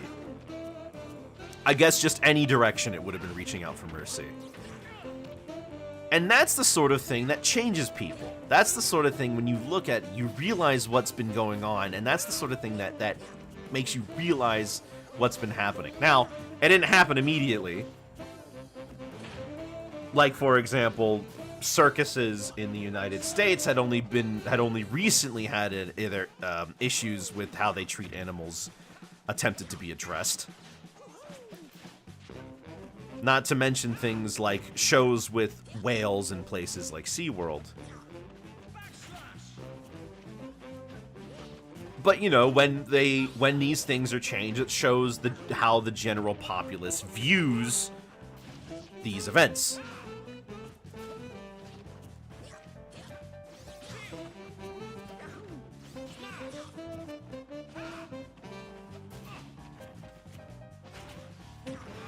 I mean,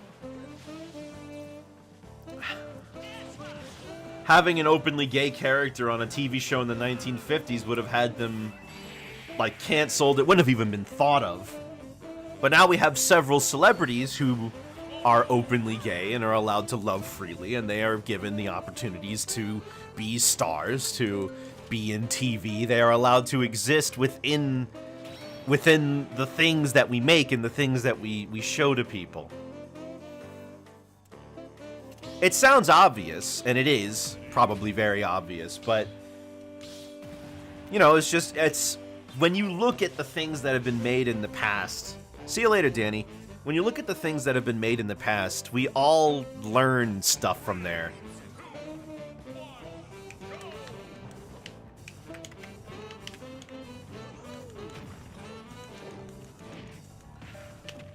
And I think for me, I think one of the more important takeaways is that it's important to strive for better, but it doesn't mean we'll get it.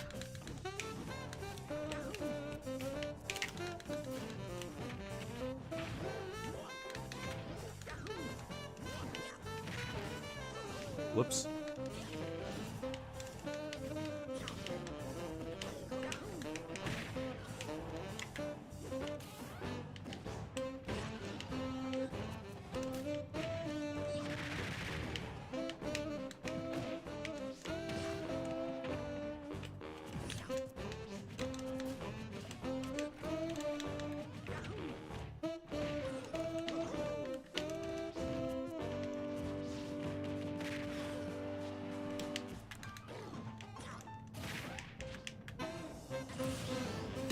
You know what, Zelrug? That's a very good point. I've often asked myself, what things am I doing right now that would be considered problematic in the future?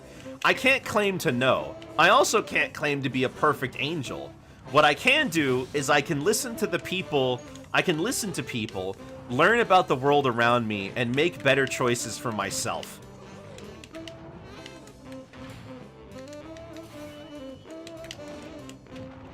I'm never going to stop caring about other people. It's too important to me.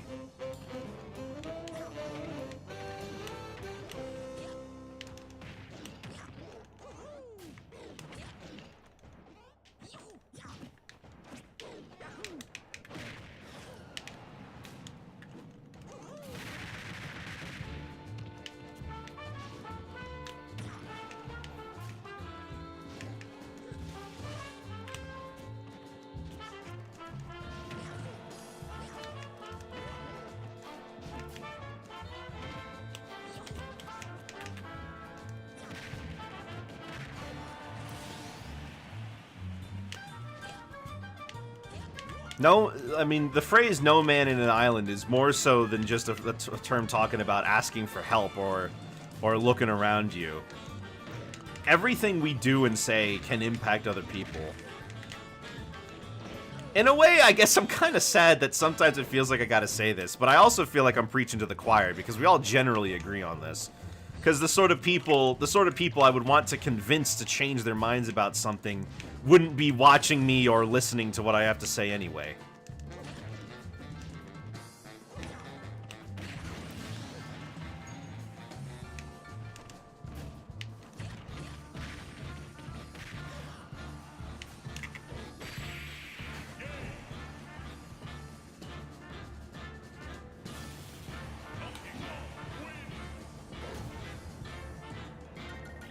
Anyway, that's that tangent. See you later, Dragonite. Goodness, that burned quite a chunk of time, didn't I? I must have talked about that for like an hour.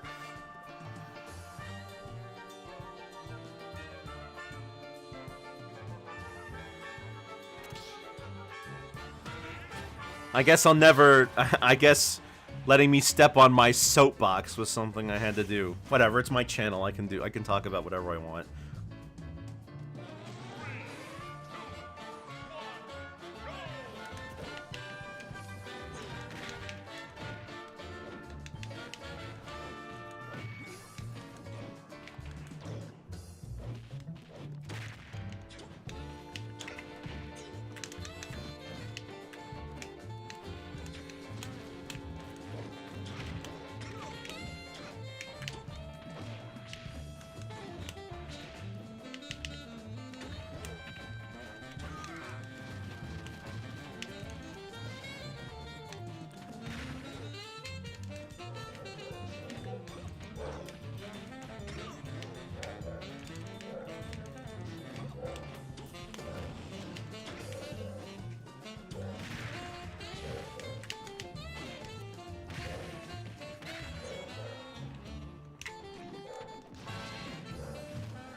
If there's anything I've wanted to do with people, if there's anything I've wanted to do about my channel and the kind of audience I want to get, I've always wanted to make sure that people know that they're welcome to be themselves here.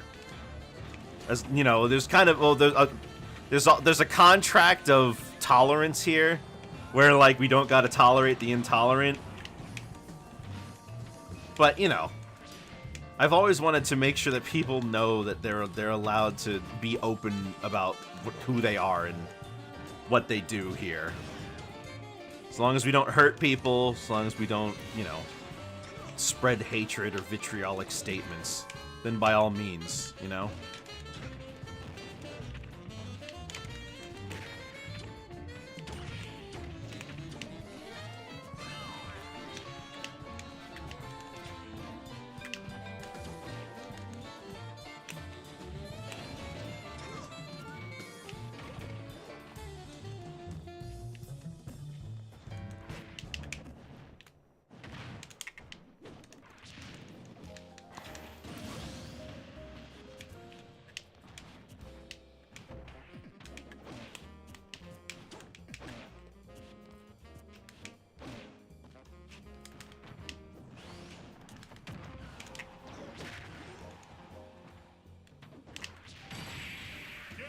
There we go.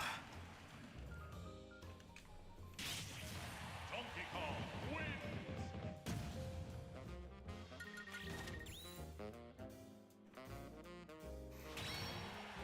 Ooh, also, oh, hold on. This is the, oh, that's not, I was like, who is that? 1v2? Are they playing Ice Climbers? But also, this is 1 week to the next Digital Circus episode. And you didn't get to see my live reaction to how excited I was going to be when they announced it.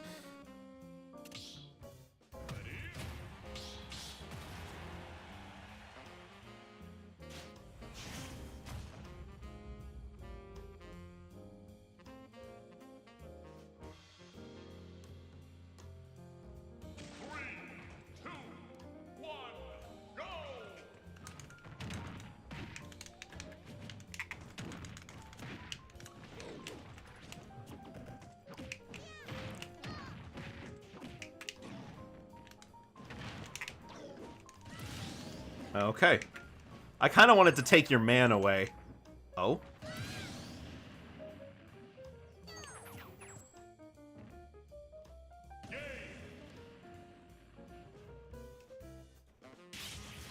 Donkey Kong wins.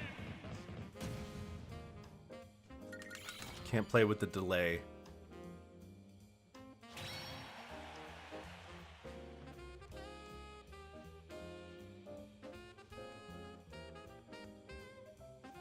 All right.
Ooh. Every time I keep thinking he's gonna try to go way lower than he does. Instead he goes, like, weirdly in the middle.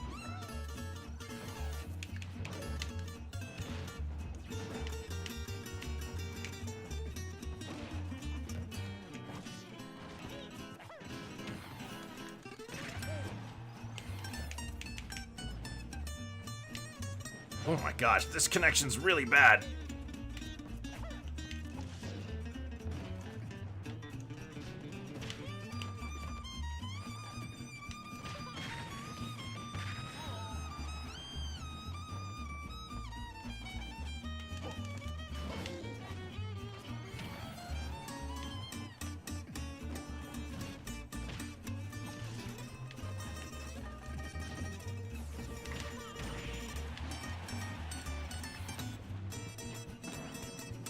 There we go.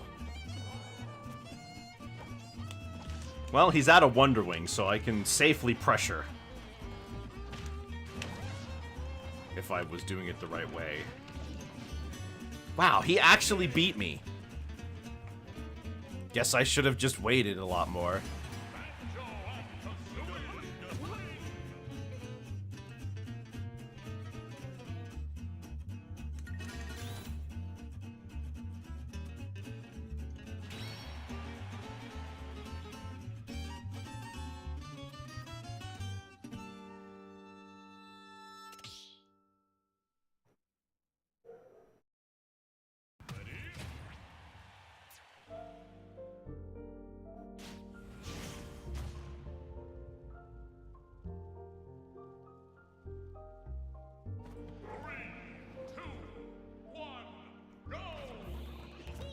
Brother 23.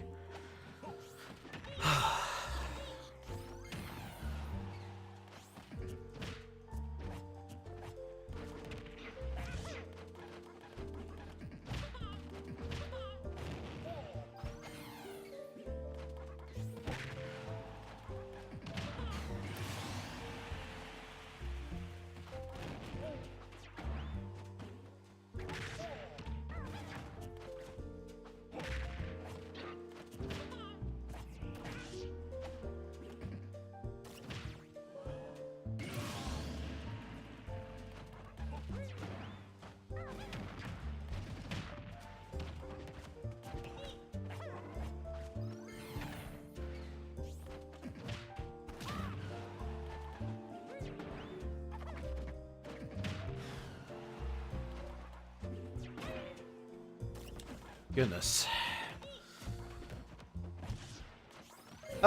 We'll give it another half hour. What do you guys think? 4:30. Yeah, we'll do that.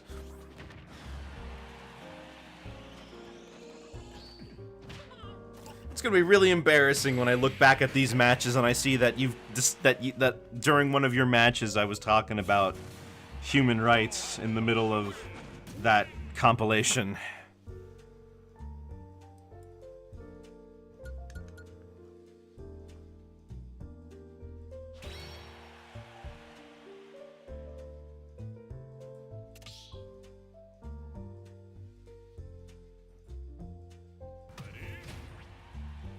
I don't think there's anything remotely quip-worthy in the Rosa match, probably. Okay.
Oh, hey, Anton Blast came out. Anybody here playing that game?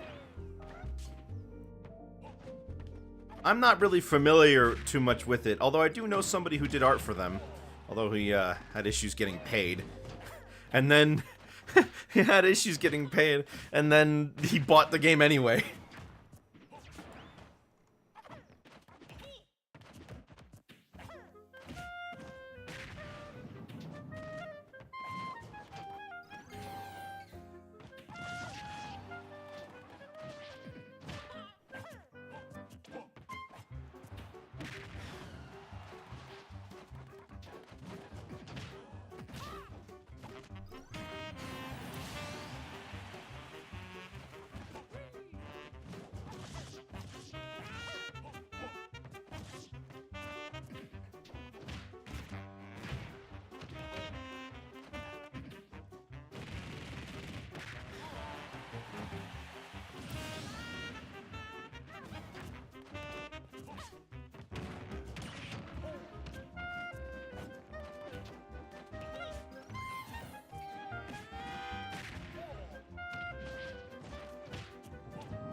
Oh, the Croc remake just got delayed.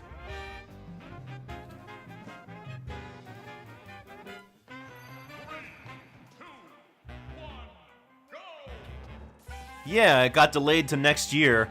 Q1 2025, they said. Let me see if I can... Hold on, let me read the post.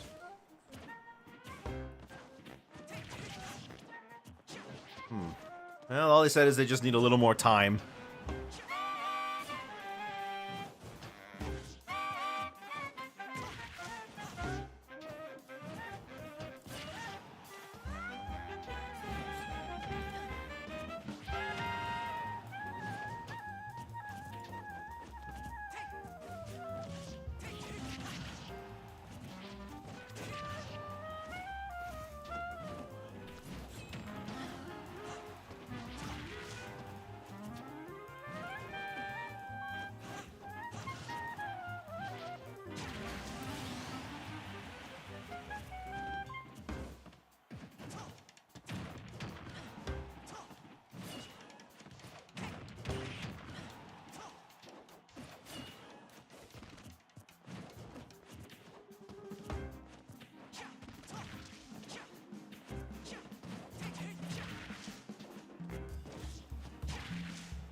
You know, I feel strangely at peace after all that. I don't mind the losses anymore. After that whole conversation, I just needed a second to relax, and I feel better.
You know what? I take it back. We're not doing another half hour. I think after that I want to relax. We're gonna do one more go around. One more go around, just to give you guys a couple more matches to wean off, and then we'll call it for today.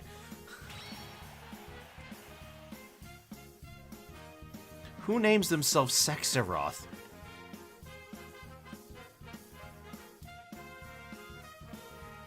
Anyway, I'm surprised that that Croc got delayed in the first place. It doesn't seem like a remake that would require that much time, but hey. Extremely sexy IRL. We could all only be so lucky.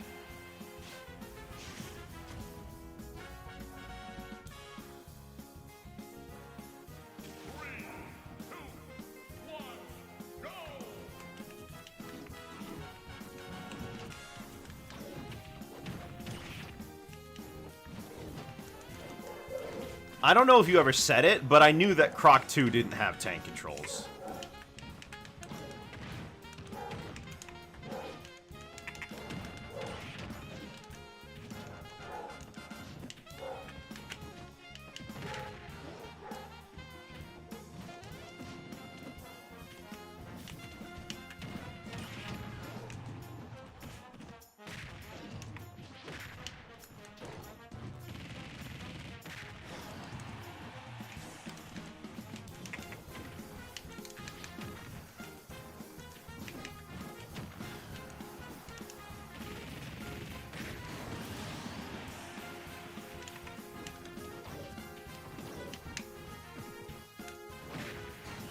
Okay, that worked.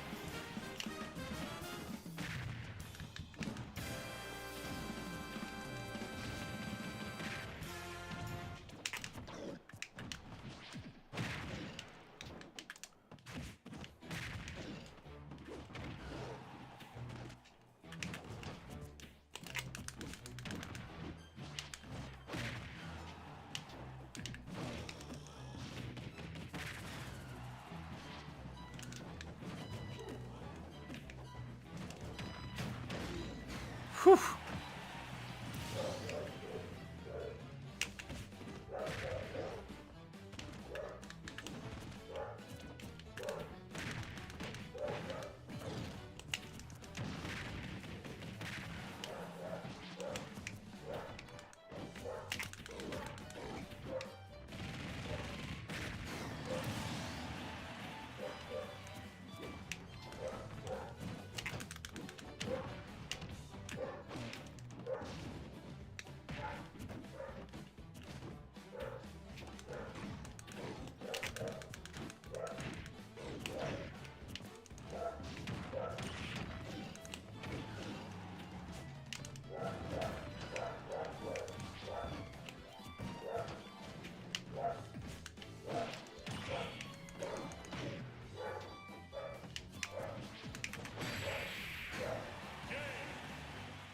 I knew I'd catch it eventually. Why does that always work on me?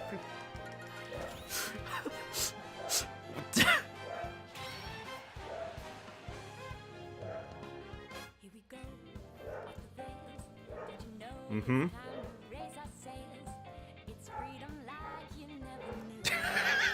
Yeah, I guess we could call those clapped cheeks, huh?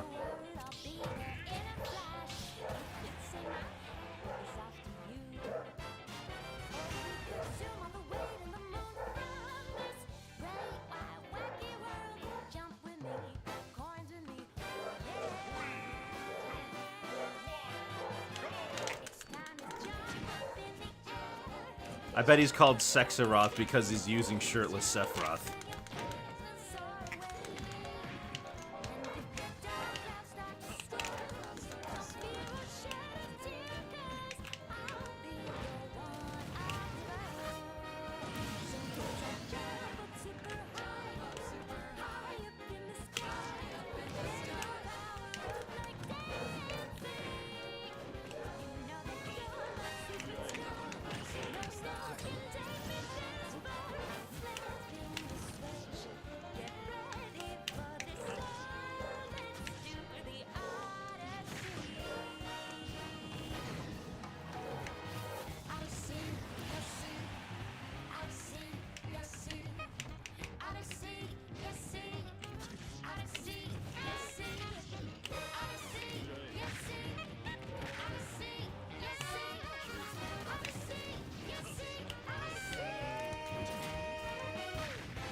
Okay.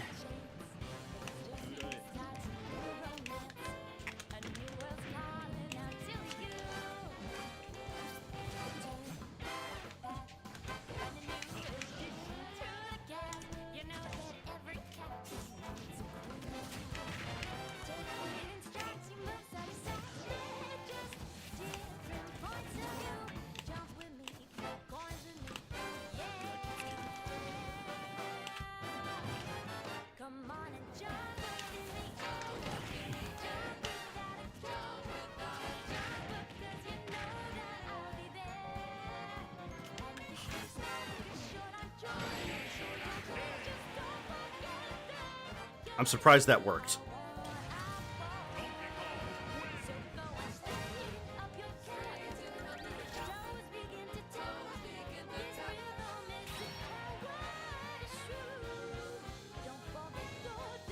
Alright, we'll say that this is the last one. Maybe I'll win this time.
Oh.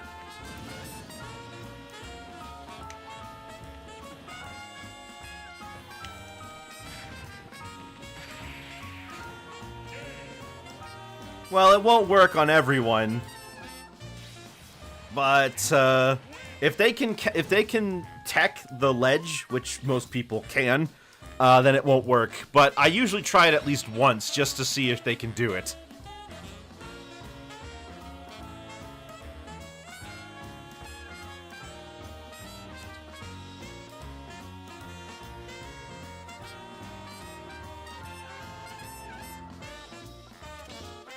Alright, let's call it here for today.